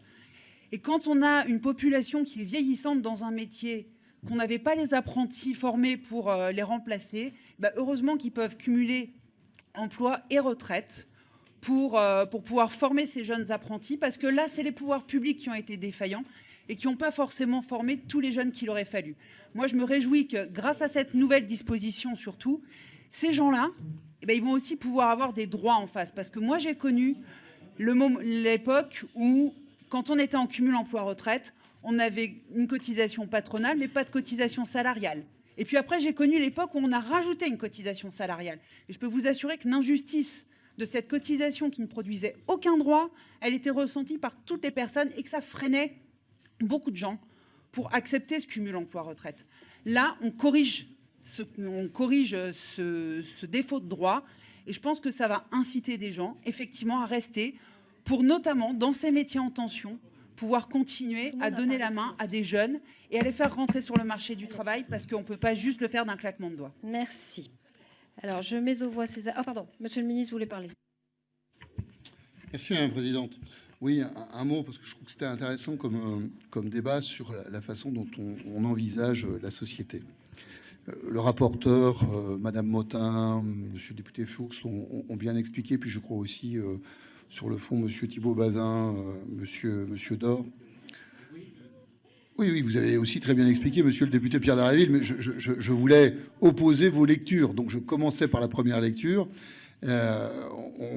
En tous les cas, les premiers que je viens de citer, à l'exception de Monsieur Pierre Dharréville, ont défendu une lecture avec une forme de liberté pour les citoyens. Il ne s'agit pas de créer des obligations, il s'agit de donner la possibilité à ceux qui le souhaitent de cumuler un emploi et une retraite, et surtout de faire des droits, notamment en matière de cotisation vieillesse. C'est cela l'objet de cet article, rien d'autre. Il ne s'agit pas de contraindre qui que ce soit à travailler au-delà de son âge d'équilibre. Il ne s'agit pas de contraindre qui que ce soit à reprendre un emploi alors qu'il a liquidé sa retraite. Il s'agit simplement de créer les conditions de la liberté pour tout à chacun qui souhaiterait éventuellement cumuler un emploi à temps partiel, à temps complet, avec sa retraite, dans peut-être un domaine d'activité où il excelle, où il est heureux, où cela lui convient de travailler. On n'est pas du tout dans une obligation. Et à l'inverse, j'ai pu avoir le sentiment que, par exemple, le député Pierre Dharréville et d'autres, en expliquant aussi très bien leurs pensées, s'opposaient à cela, arguant du fait qu'on créerait ainsi les conditions d'une oppression sociale par le travail, obligeant certains ou certaines à se rendre à leur emploi alors qu'ils ne souhaiteraient plus y aller. Mais c'est absolument pas le cas. Il suffit de lire le texte de loi. C'est-à-dire que je pense qu'il y a un écart assez fort entre ce que vous, peut-être, exprimez comme inquiétude. Et moi, encore une fois, je ne juge rien de cela, parce que moi, je comprends qu'on puisse avoir des inquiétudes et la réalité de ce qu'il y a dans la loi. Voilà. Il faut considérer que les individus en France sont libres de pouvoir, s'ils le souhaitent, à un moment donné, travailler et de cumuler, s'ils le veulent, un emploi, y compris à temps partiel, et leur retraite. C'est tout à fait faisable. Ça ne doit pas générer de tensions particulières. D'ailleurs, je voudrais juste vous dire que ce dispositif existe déjà. Donc tout va bien. On n'est pas en train d'inventer un monde incroyable. C'est la réalité. Nous, on est simplement en train de dire, lorsque cela sera possible demain, en plus, la personne qui fait ce cumul emploi-retraite, lui, bénéficiera de droits à la retraite, alors qu'aujourd'hui, ce n'est pas le cas. Donc c'est vraiment ultra simple comme article. Bien. Alors, je mets aux voix ces amendements qui ont eu un avis défavorable. Qui est pour? Qui est contre? Ils sont rejetés. Une autre série d'amendements. Le 86-98, Monsieur Coquerel. Alors, il y aurait beaucoup de choses à dire sur ce qu'on vient d'entendre, ne serait-ce que par le modèle de Madame Motin du tout apprentissage, qui oublie qu'heureusement, on a une éducation nationale, un enseignement professionnel, et qu'on est sorti de l'image où l'enseignant était forcément le patron ou un maître qui vous apprenait dans l'entreprise votre métier. Voilà, l'apprentissage, ça doit être un complément, et on a compris comme ça que votre modèle était finalement un modèle de l'ancien régime, ce qui pour le nouveau monde est assez paradoxal. Mais si, c'est éclairant. Dans ce que vous dites, monsieur le ministre, le problématique, c'est que justement, vous allez le favoriser. Et si vous allez le favoriser, c'est parce que vous anticipez à l'avance que les pensions de retraite ne seront plus suffisantes dans ce pays pour pouvoir ne pas travailler justement en complément. En réalité, vous êtes en train de nous faire un système à l'allemande, qui a créé les travailleurs pauvres et les retraités pauvres. Et quant à la notion de liberté, j'assume le fait de ne pas être d'accord avec vous. Il y a deux modèles. Vous savez, vous l'avez dit, libérer les énergies, la réforme Pénicaud. On passe de la loi à l'accord d'entreprise. Ou alors libérer les énergies en autorisant, en facilitant le travail de nuit ou en facilitant le travail du dimanche. Eh bien, nous ne sommes pas d'accord avec cette vision. Merci. Nous pensons qu'à un moment donné, on a une société qui peut effectivement décider, par exemple, qu'une même journée, on ne travaille pas tous ensemble et qu'on a des règles pour faire. Et vous savez pourquoi on a des règles pour ça? C'est que, je termine, madame, j'ai presque jamais dépassé. Madame Motin, Madame Motin, tout à l'heure, a une pensée, vous lui avez laissé 1 minute 50. Laissez-moi terminer là-dessus. Je reprends l'explication. Madame Motin était dans la discussion générale et là, je laisse toujours plus de temps. Là, on est dans les amendements identiques, c'est 1 minute. Laissez-moi 10 secondes pour terminer. Terminé. Merci, Madame la Présidente. Je vous remercie. Et donc, vous êtes dans un modèle de société où, au fur et à mesure, en cassant les règles, vous allez, sous prétexte de liberté, vous retrouver avec des gens qui vont être contraints de le faire parce que la concurrence fera en sorte que ceux qui ne le feront pas, eh bien, seront des perdants. Donc, c'est une société sans règles. Nous ne sommes pas d'accord avec ces visions de la société. Merci. Alors, Madame Fiat, le 8804. Merci Madame la Présidente. Nous souhaitons par cet amendement supprimer l'alinéa 2. Monsieur le rapporteur, ça va vous étonner, je ne suis pas d'accord avec vous. Tout à l'heure, vous nous avez dit qu'il fallait laisser le choix à la personne si elle le souhaitait d'aller, par exemple, jusqu'à 70 ans. Sauf que s'il y a des règles et des lois, c'est pour justement parfois encadrer. Et encadrer pour sécuriser. Et vous voyez, je vais prendre un exemple. Alors, je cherchais un exemple, puis je me suis dit, pourquoi chercher loin alors qu'ici, on a plein d'exemples. À une période donnée, un député pouvait être maire. Et c'est parce qu'il décidait, il avait le choix de décider qu'il pouvait cumuler le fait d'être député et maire. Parce que il fallait le laisser faire. Sauf qu'à un moment donné, on a encadré les choses et on a dit non, c'est pas possible. Il faut encadrer les choses et on n'a plus le droit. Donc vous voyez, il ne faut pas forcément tout le temps laisser le choix et le droit aux personnes. Parfois, il faut savoir encadrer. Merci, Madame. Le 8816, Monsieur Prudhomme. Oui, merci Madame la Présidente. Hormis les métiers en tension, je voudrais reprendre ce qu'a dit le ministre. Vous dites, Monsieur le ministre, c'est un dispositif existant, pourquoi vous faites des sauts périlleux arrière? Rien ne change, tout va être mieux. Sauf que le dispositif existant, permettez-moi de vous rappeler la situation de nos retraites, enfin de l'emploi des seniors en France. 31% sont en emploi contre 44% dans l'Union européenne. Donc le dispositif existant était déjà une trappe à chômage pour nos seniors. Et là, vous allez créer quoi en favorisant ce dispositif de cumul travail-emploi? C'est que, du coup, vous allez faire des travailleurs pas chers subventionnés par les cotisations au chômage, que les patrons vont donc employer et qui vont laisser dans cette trappe à chômage aussi des gens d'expérience, j'allais dire équivalente, qui seront peut-être un peu plus jeunes mais qui sont hors de l'emploi et qui, de fait, seront en concurrence. Et soit ça va tirer les salaires vers le bas de tout le monde, soit ça va, ou les deux, ou soit ça va maintenir une classe d'âge aussi proche de la retraite ou un peu plus jeune mais avec une grande expérience hors du marché de l'emploi. Merci, Monsieur Mélenchon. J'avais oublié de vous appeler le 8810. Oui, moi je demande qu'on ne confonde pas ce que l'on peut connaître dans les milieux sociaux que nous représentons tous ici, plus largement que dans la société elle-même. C'est-à-dire qu'on ne confonde pas et qu'on n'oublie pas que c'est 23 millions de personnes qui sont des ouvriers et des employés. C'est-à-dire qui ont des situations de travail qui sont usantes. Et c'est la raison pour laquelle nous nous battons pour qu'ils puissent partir à la retraite dans des conditions dignes et décentes. Et je rappelle que les gens qui choisissent de continuer à travailler après l'âge de la retraite, certains le font par vocation, il ne s'agit pas de nier ce point-là, mais la masse le fait parce qu'elle n'a pas le choix, parce qu'il lui faut pour ça, il lui faut ce revenu pour continuer. Deuxième point, oui, j'affirme, tout à l'heure un de nos collègues a bien relevé, m'a dit, mais à propos des jeunes, eh bien, je voudrais vous dire que si vous favorisez, parce que vous bloquez à un bout de la chaîne des âges, l'embauche de ceux qui sont à l'autre bout, les jeunes, par définition, vous réanimez la consommation populaire, donc la production, donc la croissance. Je disais ça pour le collègue qui critiquait, qui disait il y a des moments où il y a des cycles ascendants et des cycles descendants. Bon, voilà, c'est une vision économique. Les personnes les plus âgées ne sont pas celles qui dépensent le plus et qui font le plus tourner. Elles économisent et elles épargnent. Ça, tout le monde le sait. Je termine sur l'enseignement professionnel avec la permission. S'il vous plaît, écoutez, on n'entend plus franchement, rien on doit là. dire qu'on souhaite qu'il y ait un maximum de jeunes à l'apprentissage avec des maîtres d'apprentissage, alors ça, c'est une idée absolument inouïe. Ça coûte un fric fou et c'est pas comme ça qu'il faut s'y prendre. Je vous en reparle au prochain amendement. Ah oui, ça coûte un fric fou. Alors, Monsieur Prudhomme, c'était fait. Monsieur le rapporteur, sur ces amendements identiques, s'il vous plaît. Bien Un sûr. peu de silence, s'il vous plaît. Je reprends d'abord les questions posées à l'étape précédente et je ne verrai pas l'allusion subtile faite par Madame Fiat à l'égard des députés maires. Voilà. Monsieur Bazin,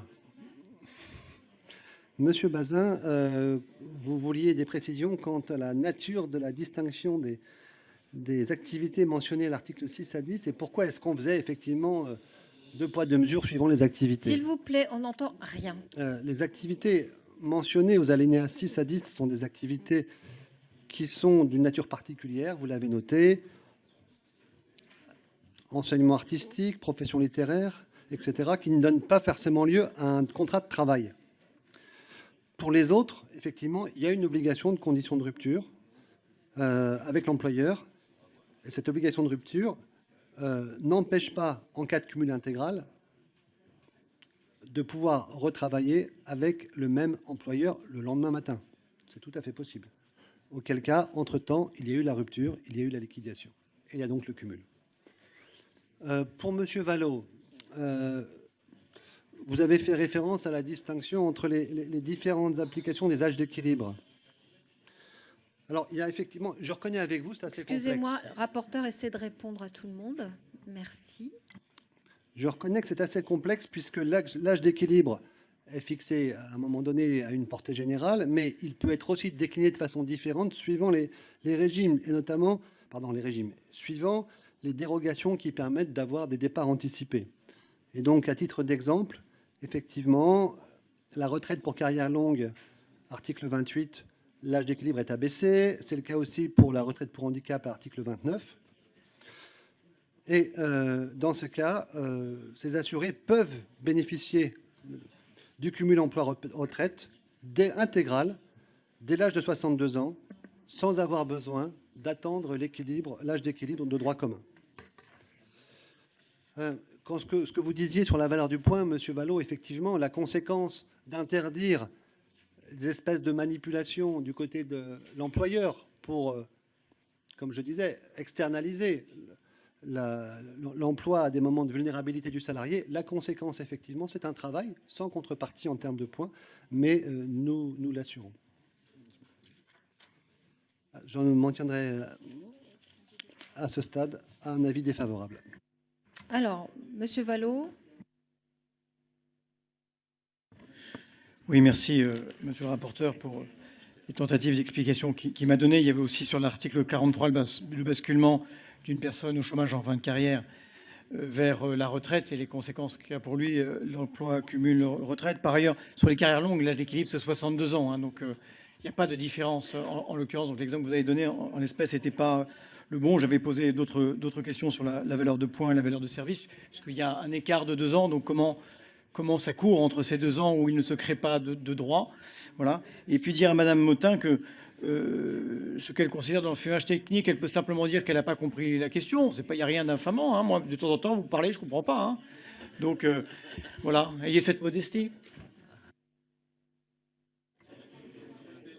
Monsieur Bazin. Monsieur Bazin. Merci beaucoup, monsieur le rapporteur, pour la réponse à la question. Donc, je comprends mieux l'alinéa 5 qui finalement précise de manière implicite pour la spécificité des activités où on est dans un autre domaine. Je me demande s'il ne faudrait pas le rédiger différemment pour bien mentionner que ça ne fait pas obstacle pour les autres activités qui ne sont pas mentionnées au fait de pouvoir retravailler avec le même employeur. Parce que vous le comprenez bien. Mais voilà. Alors je ne sais pas ce que donneront le compte-rendu de nos débats puisqu'on n'ira pas au bout du texte malheureusement et qu'on a encore 1 heure sur le texte a priori. Mais voilà. Je vous avais posé une deuxième question très importante pour moi. C'est sur cette interprétation sur l'alinéa 20 auquel on n'arrivera pas a priori, surtout si les insoumis continuent à être aussi longs sur les amendements. Est-ce qu'on ne peut pas permettre à un assuré d'acquérir des points avant l'âge d'équilibre, parce que je pense que se présenteront des situations où, avant l'âge d'équilibre, des personnes qui ont liquidé leur retraite, puis finalement, quelques mois plus tard, se rendent compte qu'ils veulent retravailler, ce serait beaucoup plus juste qu'ils puissent acquérir des points. J'ai bien compris que vous vouliez éviter des abus, mais je crois qu'il faut aussi permettre les cas où, de manière bienveillante, ça permettrait à une personne de gagner des points supplémentaires pour sa retraite. Alors, je mets aux voix ces amendements identiques qui ont reçu un avis défavorable. Qui est pour? Qui est contre? Ils sont rejetés. L'amendement suivant, le 9074.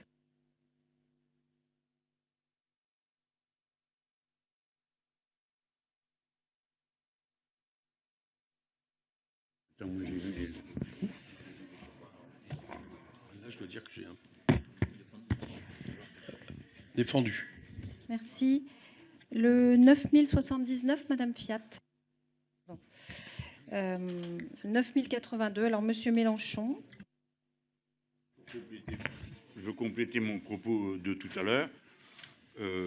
On a évoqué successivement en objection au fait que nous souhaitions que l'on déplace le curseur vers les jeunes, l'idée qu'il serait très bien dans l'apprentissage et fort heureux de cette condition. Et j'étais venu à vous dire, ce n'est pas la puissance publique qui a défailli, c'est qu'on a fait un choix à un moment donné. L'apprentissage, c'est une des techniques nécessaires à la pédagogie du parcours professionnel. C'est une des. Mais ça ne vaut pas 500 000 personnes prises dans cette branche, parce que les entreprises, ce n'est pas leur boulot de former des jeunes. Non, pas 500 000 personnes. Et vous ne pouvez pas dire que... Alors, le métier d'enseignant, ça n'existe pas. Vous croyez qu'on imite? Non, bien sûr que non, que ça ne se passe pas comme ça. Donc moi, je défends l'enseignement professionnel public qui a dans ses moyens l'apprentissage, mais qui a aussi tous les autres moyens. On a fermé 1300 lycées professionnels. Alors, il ne faut pas s'étonner après qu'on manque de main-d'œuvre qualifiée. Et on a changé complètement le statut du bac professionnel, puisque maintenant, il se passe en 3 ans, voire en 2 ans, au lieu de 4 avant. Ce qui veut dire que nulle part on a la capacité de former dorénavant les cadres intermédiaires qui sont indispensables dans une nation développée qu'a une industrie. Merci. Et le 9086, Monsieur Prudhomme. Oui, pour revenir sur cette affaire d'apprentissage et de relation à l'emploi des jeunes, c'est un leurre absolu, votre affaire, parce que se lancer dans l'apprentissage, effectivement, on parlait tout à l'heure de métiers techniques ou pénibles ou qui sont de fait accessibles dans le bâtiment et les travaux publics, puisqu'il était question de ça, ou de la chaudronnerie, ou de tous ces métiers où la main est intimement liée avec le cerveau, mais si le cerveau marche bien, il faut que la main marche encore. Et donc cette possibilité d'apprentissage, elle se fait aussi avec des tuteurs qui sont bien avant l'âge de la retraite, encore en pleine capacité technique, manuelle, de pouvoir apprendre les bons gestes à ces apprentis, même si ça n'est pas effectivement l'alpha et l'oméga de ce que l'on souhaite, nous, pour faire passer des compétences d'une génération à l'autre. Merci, Monsieur Cotenins. Le 90-87. Oui, merci Madame la Présidente. Bon, cet alinéa s'appelle « Exercice d'une activité rémunérée postérieurement à la liquidation complète d'une retraite ». Bon, déjà, on comprend avec le projet de loi que la liquidation complète d'une retraite se fait de plus en plus tard. Et donc là, on envisage finalement l'activité qui se situe après 64, après 65, 66, peut-être même 67, si on en croit les âges d'équilibre prévus, notamment dans le rapport de Levoy. Bon, je pense qu'on doit pouvoir réaffirmer tout de même une chose, c'est qu'on doit pouvoir aussi faire autre chose après ces âges. Et pour nous, effectivement, la limite, vous le savez, est fixée à 60 ans. Nous avons fait la démonstration à mesure que l'examen de ce texte avançait qu'on pouvait tout à fait le financer sans que ce soit très douloureux. On pourrait imaginer ajouter potentiellement d'autres alinéas qui seraient consacrés à cette question essentielle du financement de la retraite à un âge digne avec un bon niveau de pension. Merci. Monsieur le rapporteur sur ces amendements. Oui, je ne vais pas engager un débat avec le président Mélenchon, qui a été ministre en charge d'enseignement technique il y a quelques années, quand nous étions jeunes tous les deux. J'irai pas non plus sur l'ensemble des commentaires macroéconomiques sur le rôle de l'apprentissage dans une économie industrielle. Je dirais simplement 2 mots à Monsieur Thibault Bazin pour lui dire que on n'a pas la capacité aujourd'hui de définir un système de droit pour l'ensemble des cas particuliers. C'est pas possible. Si nous prévoyons effectivement qu'il n'y a pas de point dans le cadre d'une liquidation partielle, c'est pour éviter les abus. Si la personne se rend compte effectivement quelques semaines après ou quelques mois après qu'il faut repartir au travail parce qu'elle s'ennuie, elle peut le faire et il n'y a absolument aucune dégradation de droit par rapport à la situation actuelle. J'ai un petit regret à l'heure qu'il est de voir effectivement qu'on n'aura pas l'occasion de discuter les différentes dispositions qui sont de nature à permettre un abaissement de l'âge d'équilibre de façon à autoriser un départ anticipé. Alors, puisque le temps nous est compté et que je n'aurai pas beaucoup d'occasions, je les cite quand même pour mémoire, pour vous montrer que, effectivement, cet âge d'équilibre existe, mais qu'il est complètement adapté en fonction des circonstances de la vie dans lesquelles les personnes se trouvent. Abaissement de l'âge d'équilibre de 2 ans pour les retraites anticipées pour carrière longue, c'est l'article 28. Abaissement de l'âge d'équilibre à l'âge de départ de l'assuré, dans le cadre des retraites anticipées pour handicap. Abaissement de l'âge d'équilibre à l'âge de départ de l'assuré, 62 ans, dans le cadre d'une retraite anticipée pour inaptitude au travail. Abaissement de l'âge d'équilibre à l'âge de départ de l'assuré, dans le cadre de l'article 32, dans le cas d'une incapacité permanente. Voilà, il y en a encore quelques autres, je ne vais pas aller plus loin, mais ça montre réellement que la préoccupation que nous avons eue de faire conjuguer l'existence de l'âge d'équilibre avec des dispositifs spécifiques pour les personnes qui ont eu des difficultés de carrière ayant rendu difficile le maintien dans l'emploi, nous l'avons vraiment vu de façon sérieuse. Avis défavorable. Alors, oui, Monsieur Coquerel. Monsieur le rapporteur, pardon. Je vous écoute quand même, j'essaie de vous écouter attentivement. Donc vous êtes en train de me dire que votre loi est en train de créer un âge d'équilibre qui sera en réalité celui où il n'y aura plus de malus, donc qui permettra de partir à la retraite avec une pension digne. Donc on a déjà dit, hein, ça va commencer à 65, 66, 67. Et vous nous dites, mais c'est dommage, on ne va pas pouvoir étudier certains cas de figure. Alors notamment, si j'ai bien compris, le cas de personnes qui seraient en situation, en gros, d'inaptitude permanente pour pouvoir effectuer cet emploi. C'est ça que vous venez de me dire. Si je ne me trompe pas, la terminologie n'est pas exactement celle-ci, mais c'est celle-là. Bon, si les progrès que vous nous proposez, c'est des gens qui sont malades ou qui ne sont plus en capacité effectivement d'effectuer leur travail, on va leur permettre de partir avant, vous m'excuserez, mais je ne vais pas vraiment le considérer comme un progrès. Je vais considérer que c'est une adaptation par rapport à quelque chose qui est une régression sociale terrible, qui est votre histoire d'âge d'équilibre, qui est votre histoire de bonus-malus, et dans lequel, évidemment, il va falloir que vous constatiez qu'il y a des gens qu'il va falloir qu'ils en réchappent, notamment tous ceux qui sont dans l'incapacité physique de pouvoir continuer à travailler. Bon, tout ça devient plutôt un système de charité qu'un système de solidarité que nous avions jusqu'à maintenant. Mais non, c'est pas le Merci, système. Monsieur Solignac. Mais n'importe quoi. Non, mais d'abord, je te tutoie pas. Merci, Madame la Présidente. Moi, je voudrais remercier le rapporteur pour sa très grande honnêteté. Parce que tout à l'heure, il a dit, plutôt à voix basse, mais il l'a dit. Il a dit que vous assumiez de faire travailler des retraités sans que ça ne leur ouvre de droits. Ça a été prononcé, et moi, je trouve que c'est quand même carrément gonflé. Parce que depuis des semaines, vous nous dites que 1 euro cotisé ouvre les mêmes droits, et à partir de ce soir, vous venez d'admettre et d'avouer que c'est faux, et que cette formule est vide de sens. Votre règle ne vaut rien. Parce que qu'est-ce qui va se passer? Vous aurez des femmes ou des hommes qui, à 62 ans, âge légal qui est maintenu, vont faire valoir leurs droits à la retraite parce qu'elles ou ils sont usés, fatigués par le boulot. Et donc, vous allez leur dire, mais 62 ans, vous pouvez partir. Ah oui, mais vous comprenez, ma retraite, elle n'est pas grasse. Oui, mais vous pouvez travailler. Ah ben super, je vais y aller. Par contre, pas de chance. Vous allez cotiser, mais ça ne vous ouvrira pas de nouveaux droits. Alors, quand même, reconnaissez qu'il y a la conception, une conception de l'égalité et de l'universalité qui est assez curieuse. Et à partir de ce soir, vous ne pouvez plus dire que 1 euro cotisé ouvre les mêmes droits parce que c'est faux. Merci. Monsieur Cherpion. Oui. Merci, Madame la Présidente. Moi, je trouve insupportable d'entendre opposer la formation professionnelle et les CFA. Les lycées professionnels ont tout leur rôle, correspondent à un certain nombre de jeunes. Les CFA correspondent à d'autres jeunes ou d'autres parcours souhaités par les jeunes. C'est insupportable d'entendre cette opposition.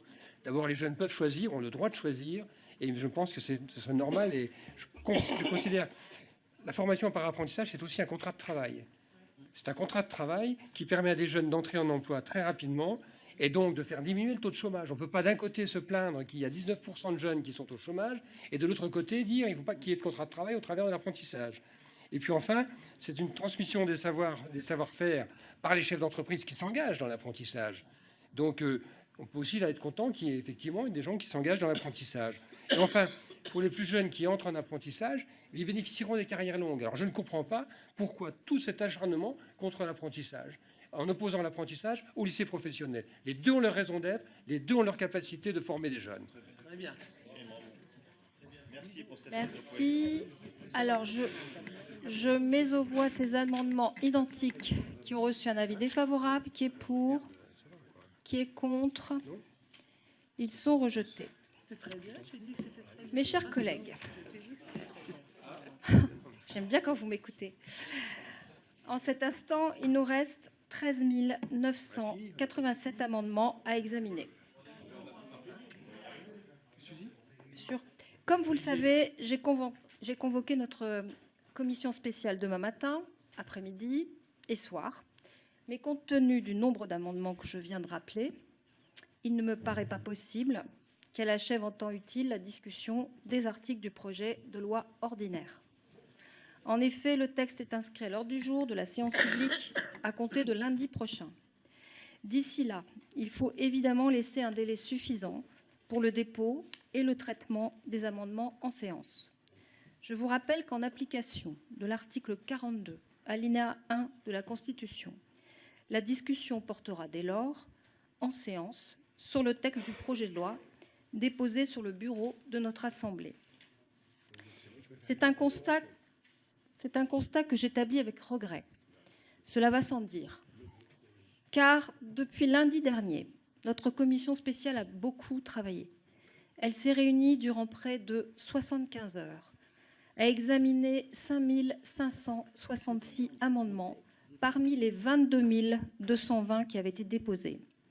Même si cela n'a pas toujours été facile, nos débats ont été de bonne tenue. Et bien que nous ne soyons pas parvenus au terme du projet de loi, ces principaux enjeux ont été abordés. Avant d'en venir à l'examen des articles, nous avons également eu 2 journées d'audition très riches avec le gouvernement, les organisations syndicales de salariés, les organisations professionnelles d'employeurs, le Conseil d'orientation des retraites, le comité de suivi des retraites. Je relève avec satisfaction que ces auditions ont été mentionnées à de nombreuses reprises au cours de nos débats. Conformément aux décisions prises par le bureau de la commission spéciale, chacun a pu s'exprimer largement. Les discussions ont pu se développer dans des conditions nettement plus généreuses que celles qui président habituellement aux travaux législatifs des commissions. J'en veux pour preuve que nos collègues de la France insoumise, même s'ils n'ont pas défendu les 19 713 amendements qu'ils ont déposés, en ont néanmoins défendu environ 1 millier, à raison d'1 minute qui m'a été reprochée en moyenne par amendement. Cela représente 17 heures de temps de parole, soit près d'un quart de notre temps de réunion. Pour les membres de ce groupe, sans même compter les interventions d'1 minute et plus longues qui ont suivi l'avis du rapporteur. La commission spéciale a donc beaucoup travaillé, mais elle a aussi bien travaillé.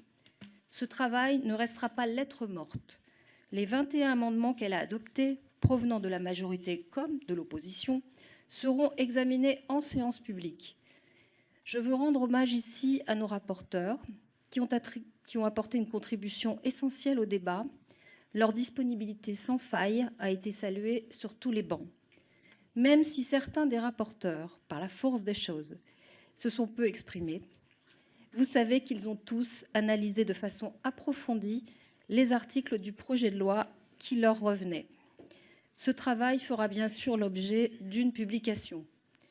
Je remercie le ministre de sa présence constante durant ces 9 journées, au cours desquelles il a répondu aux interrogations des députés parfois même à leurs interpellations. Je remercie aussi l'ensemble des membres de la commission spéciale et au-delà, tous les collègues non membres qui ont pris part à nos discussions. Toutes vos interventions ont évidemment été consignées dans les comptes rendus de nos réunions, qui feront également l'objet d'une publication. D'ici la séance publique, chacun, qu'il soit parlementaire, syndicaliste, journaliste ou citoyen, pourra donc se référer à nos travaux qui, j'y insiste, auront été utiles. Avant que je n'interroge la Commission sur la suite à donner à nos travaux, je pense que les représentants des groupes souhaiteront s'exprimer. Alors, Monsieur Viry.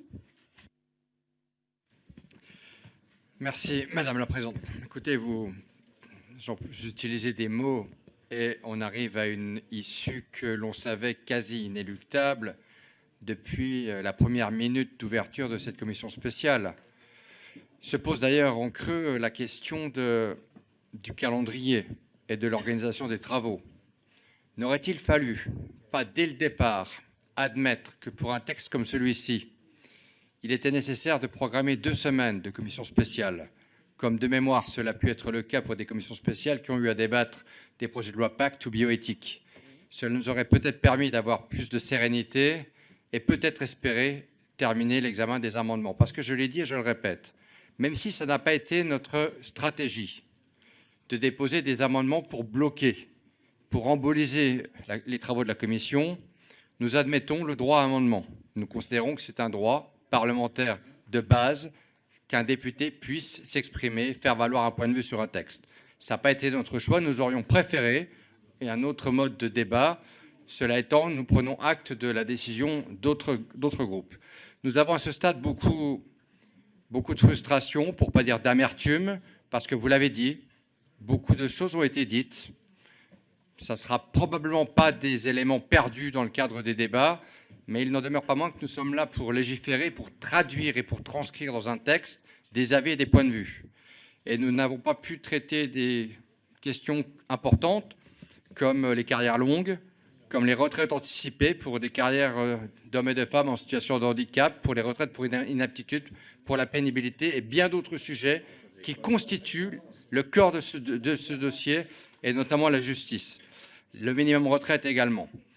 Donc le vœu que je puisse former, c'est bien, enfin, au-delà du fait que nous allons prendre acte de cette situation d'échec, une commission qui n'arrive pas à produire un texte pour la séance, c'est fatalement un constat d'échec, même s'il y a un certain nombre de causes. Le vœu que je puisse former, Madame la Présidente, c'est que désormais, pour les travaux qui vont s'ouvrir à nous, sur un dossier aussi sensible, qui intéresse et qui concerne tous les Français, que la conférence des présidents sache prendre la bonne décision, qu'il y ait la sagesse, peut-être, d'organiser un autre calendrier qui nous permette de travailler et de respecter tout simplement les droits qui sont les nôtres, les droits de parlementaires. Monsieur Coquerel. Monsieur Mélenchon. Collègues, au-delà de l'exaspération que certains peuvent ressentir à notre égard, je vous demande de considérer ce que ce débat signifie pour nous. Loin d'être une question technique, il engage un aspect fondamental de la pensée et de la culture à laquelle nous nous rattachons de longue main. La réduction du temps de travail dans la journée, dans la semaine, dans le mois, dans l'année et dans la vie est la cause constante du mouvement auquel nous appartenons. Et les grandes avancées dans ce domaine ont été toutes, sans exception, réalisées par des gouvernements que nous avons soutenus. C'est la raison pour laquelle ce débat est pour nous un grand rendez-vous. Un grand rendez-vous avec notre propre vie de militants, un grand rendez-vous avec le pays qui est dans l'ébullition que vous connaissez, puisqu'il est dans le plus long mouvement social de son histoire, et aussi un moment où nous avons voulu nous sentir liés à ceux avec qui nous faisons cause commune dans tout ce petit peuple qui a souffert tant de ces jours de grève qu'il s'est infligé et qui continue le combat. Je vous demande de l'avoir à l'esprit pour nous comprendre et pour comprendre l'attachement que nous avons eu, pied à pied, mot à mot, à défendre ce qui nous paraissait essentiel. Je veux donner acte du fait que, nonobstant ces circonstances, nous avons eu dans cette commission un débat de haut niveau qui n'a pas été une simple répétition des mêmes arguments sans fin. Je suis un vieux parlementaire, comme vous le savez, j'ai assisté à d'autres batailles d'obstruction. J'aime mieux vous dire que ça n'avait pas le niveau que j'ai trouvé dans cette commission. Ce n'est donc pas vraiment ce qu'on peut appeler de l'obstruction, ça a été un débat. Et la présidente de séance a permis que, d'un amendement à l'autre, on puisse compléter notre opinion. Bien sûr, je vais déplorer la réduction du temps de parole, mais je dois dire que nous avons trouvé les moyens de nous adapter pour développer tout ce que nous avions à dire. Si bien que les circonstances prouvent une fois de plus qu'en politique, le darwinisme, ça fonctionne. Alors nous avons survécu. Vous dites que c'est un constat d'échec, je le crois, pour un calendrier et l'idée que tout ça allait passer à toute vitesse et qu'il n'y aurait pas de résistance. Il y en a dans toute la société, il y en a dans cette salle. J'ai eu le sentiment qu'à aucun moment ici on a perdu sa sérénité. Il y a eu quelques moments de tension, mais c'est bien humain. Quand on reste des heures enfermés, c'est tout à fait normal. Je voudrais remercier les collaborateurs de la commission et tous ceux qui ont concouru à la qualité de notre débat. Je voudrais vous dire aussi sans détour que pour nous, la bataille ne fait que commencer. Et nous avons la certitude qu'à la fin, c'est nous qu'on va gagner. Monsieur Dharréville. Oui, merci Madame la Présidente. Je veux à mon tour souligner l'utilité de la discussion que nous avons engagée et qui, hélas, ce soir demeure inachevée.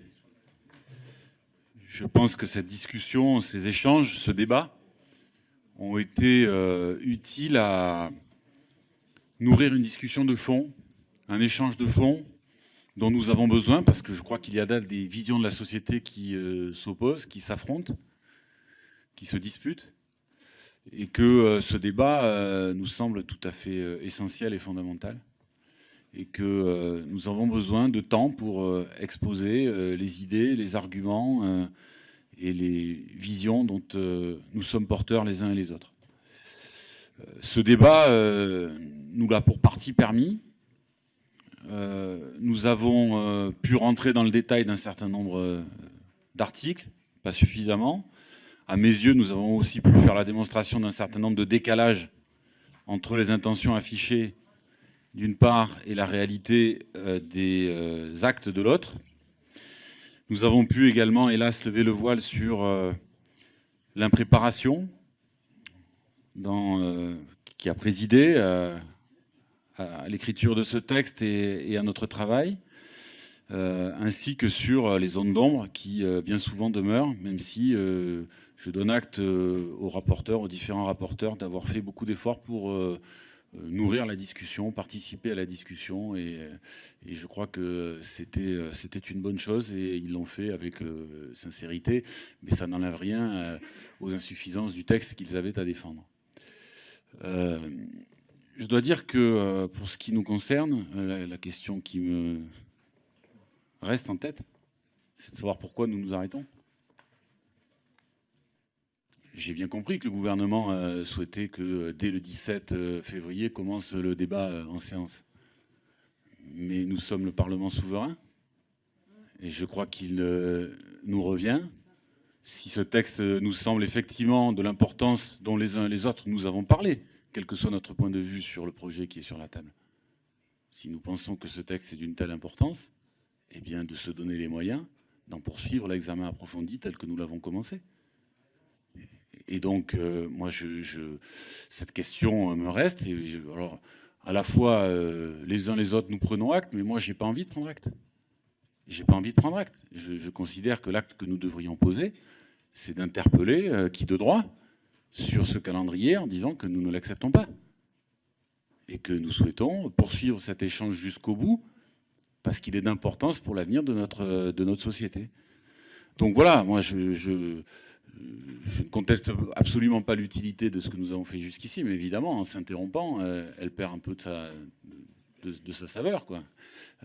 Et donc, je crois que ce débat est tout à fait essentiel et que le travail de la commission l'était. Je terminais en disant d'un mot qu'évidemment, il faut avoir conscience qu'en l'interrompant, nous donnons un argument supplémentaire au Conseil constitutionnel de considérer que le Parlement n'a pas été suffisamment établi dans ses droits pour prendre des décisions éclairées. Et je le regrette. Boris Vallaud.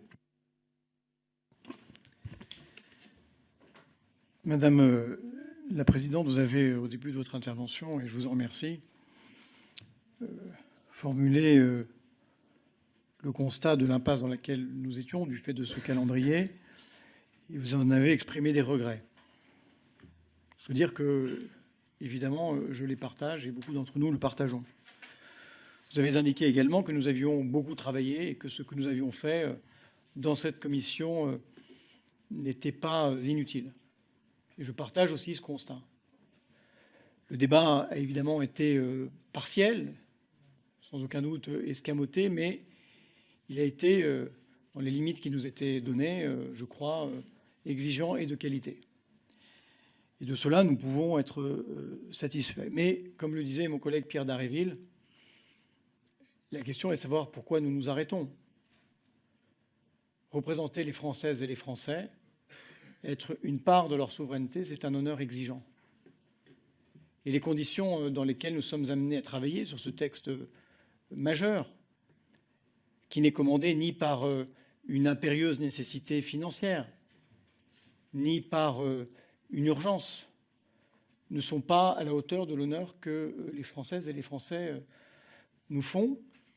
Et chaque fois que, pour ce qui me concerne, je passe le seuil de cette Assemblée, je me souviens que pèse sur nos épaules l'idée aussi que moins d'un Français sur deux a voté pour cette Assemblée et que nous devons leur donner des motifs de retourner aux urnes pour nous accorder leur confiance.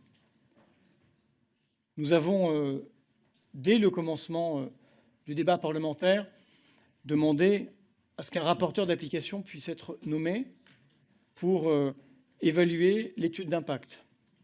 C'est un droit de l'opposition, il nous a été refusé.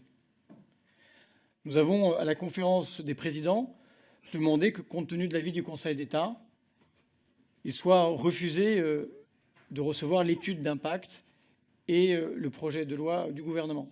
Cela nous a été refusé. Au Sénat comme à l'Assemblée nationale, nous avons demandé à ce que la procédure accélérée soit refusée pour laisser le temps à un débat parlementaire de qualité. Et nous en sommes là. Nous aurions pu continuer à travailler au bénéfice des Françaises et des Français. Et nous finissons finalement sur un océan de silence qui ne nous permettent pas de considérer que la représentation nationale est éclairée comme elle le devrait. Je dois vous dire que dans les jours qui viennent, il nous appartiendra à toutes et à tous de n'abdiquer aucune des prérogatives du Parlement. Et que pour ce qui me concerne, le choix de 29 ordonnances est déjà une forme d'abdication. Alors nous espérons que dans le débat qui s'ouvre, il ne sera pas une fois de plus escamoté, parce que nous aurions tous à en avoir honte. Merci. Jean-Paul Mattei. Oui. Madame la Présidente, d'abord, je voulais vous remercier pour la qualité avec laquelle vous avez mené les débats. Je voudrais remercier également les rapporteurs qui ont pu s'exprimer, Nicolas Turquois et Jacques Maire. Et puis, je remercie aussi, mais on les verra, je suis persuadé, dans l'hémicycle. Évidemment, on est amer parce qu'on n'a pas pu aller au bout de l'examen de ce texte. Je crois qu'il y a eu deux temps dans cette commission. Il y a eu un temps où, effectivement, on a vécu assez mal l'obstruction avec tous ces amendements. Mais je dois reconnaître que ces amendements nous ont obligés, en quelque sorte, d'aller sur le fond, sur une partie des textes. On n'est pas d'accord. Moi, maintenant, j'ai l'intime conviction que c'est un bon texte, certes à parfaire, qui pose des principes pour l'avenir.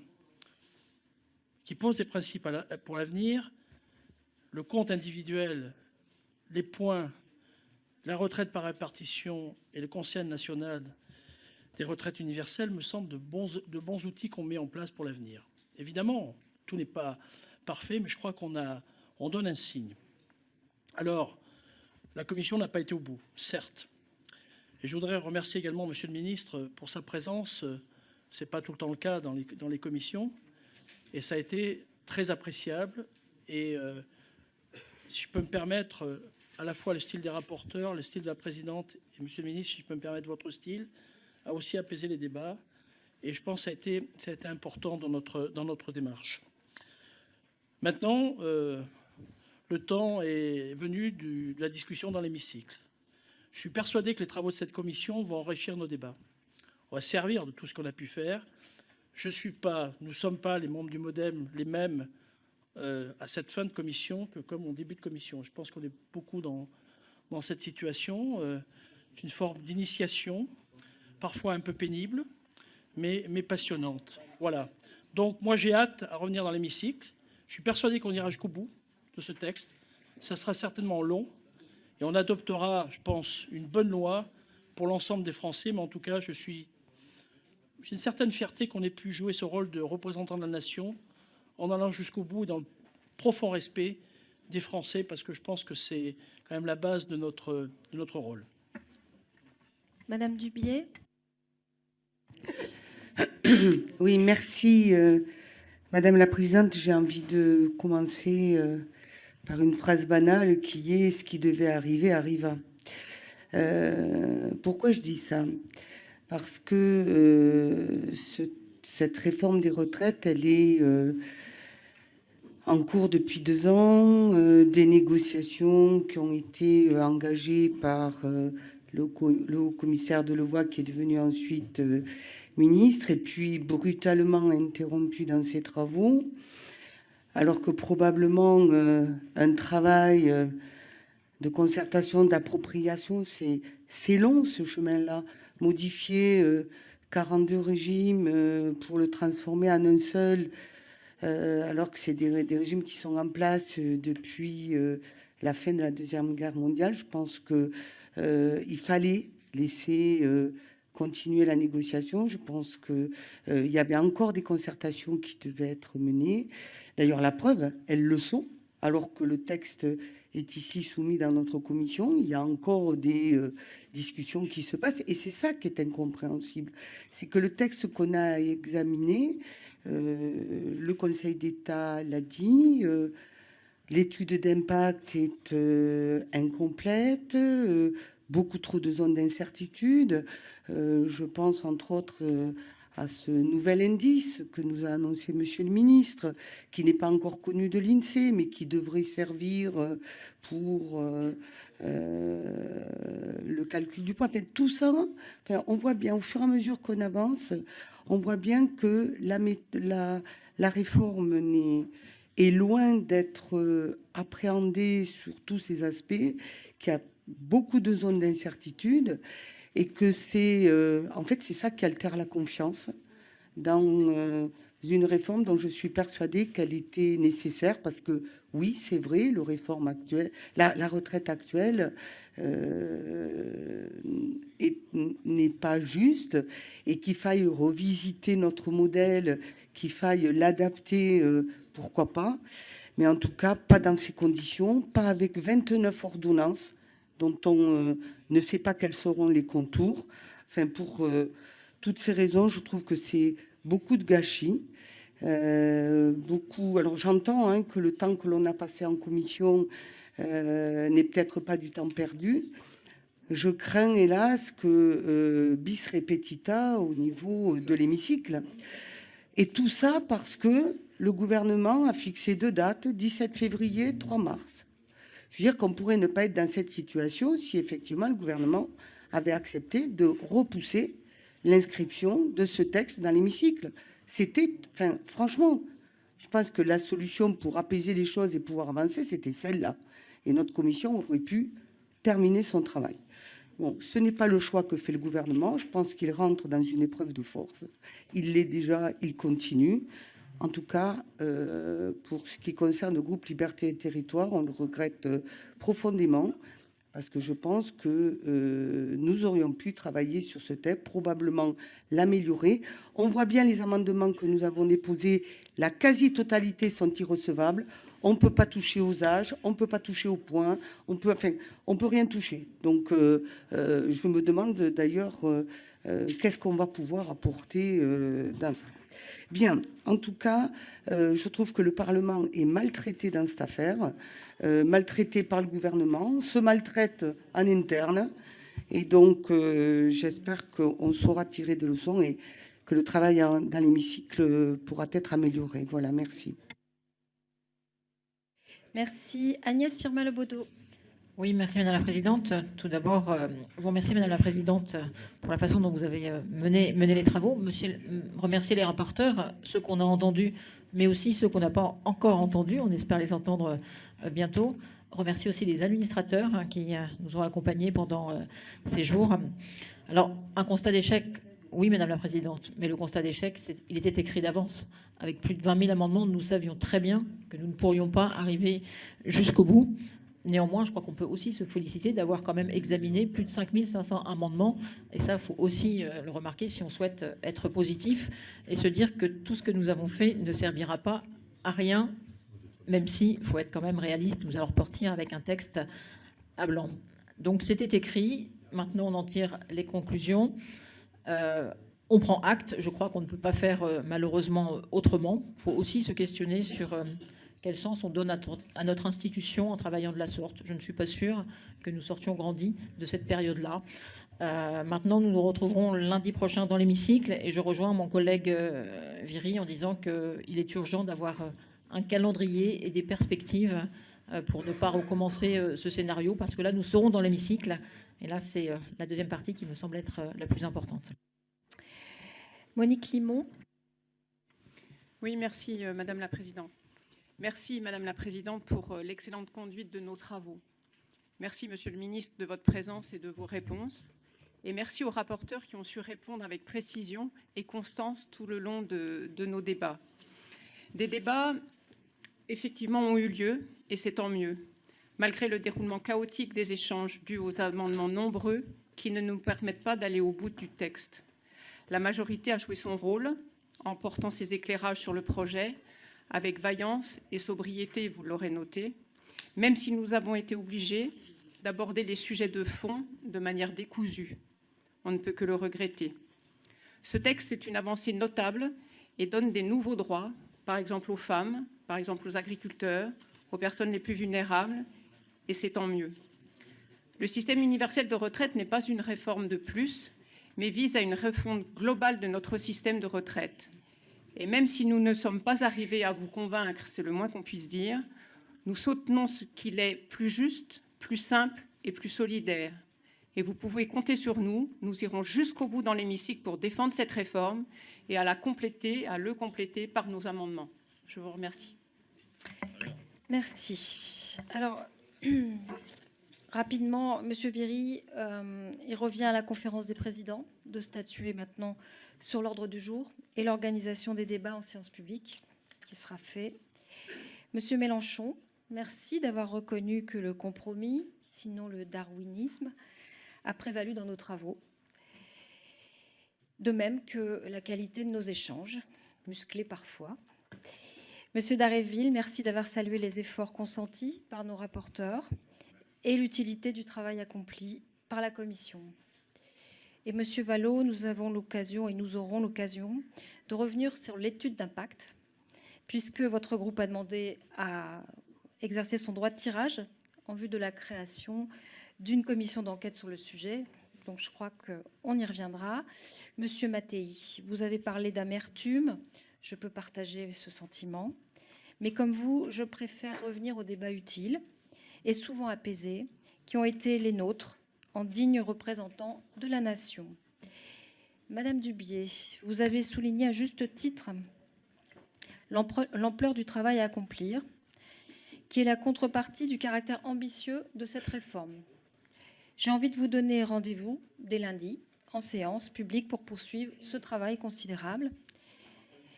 Madame Firmin-Lebaudot, vous présidez vous-même une commission spéciale, vous savez comme c'est compliqué. Votre appréciation de nos travaux me va donc droit au cœur.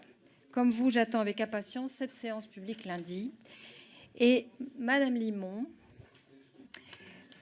Je ne peux que déplorer comme vous le caractère chaotique qui a parfois prévalu à nos débats, à nos travaux, et espérer que la séance publique le sera moins.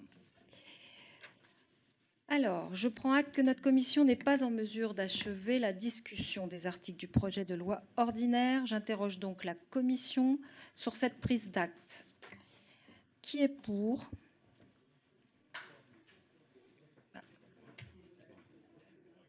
Acter le fait que je ne peux pas terminer. Donc, seuls les membres de la commission spéciale votent, évidemment.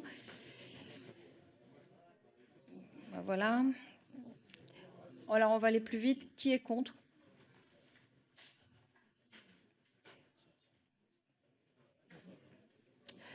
Bien. Et qui s'abstient ? Merci. Donc, en conséquence, la commission ne peut adopter de texte et en application de l'article 42, j'ai pas fini, de la Constitution, la discussion portera en séance sur le texte du projet de loi déposé sur le bureau de l'Assemblée. Nous nous retrouverons donc demain à 9h30 pour examiner les articles du projet de loi organique relatif au système universel de retraite. À demain. Merci.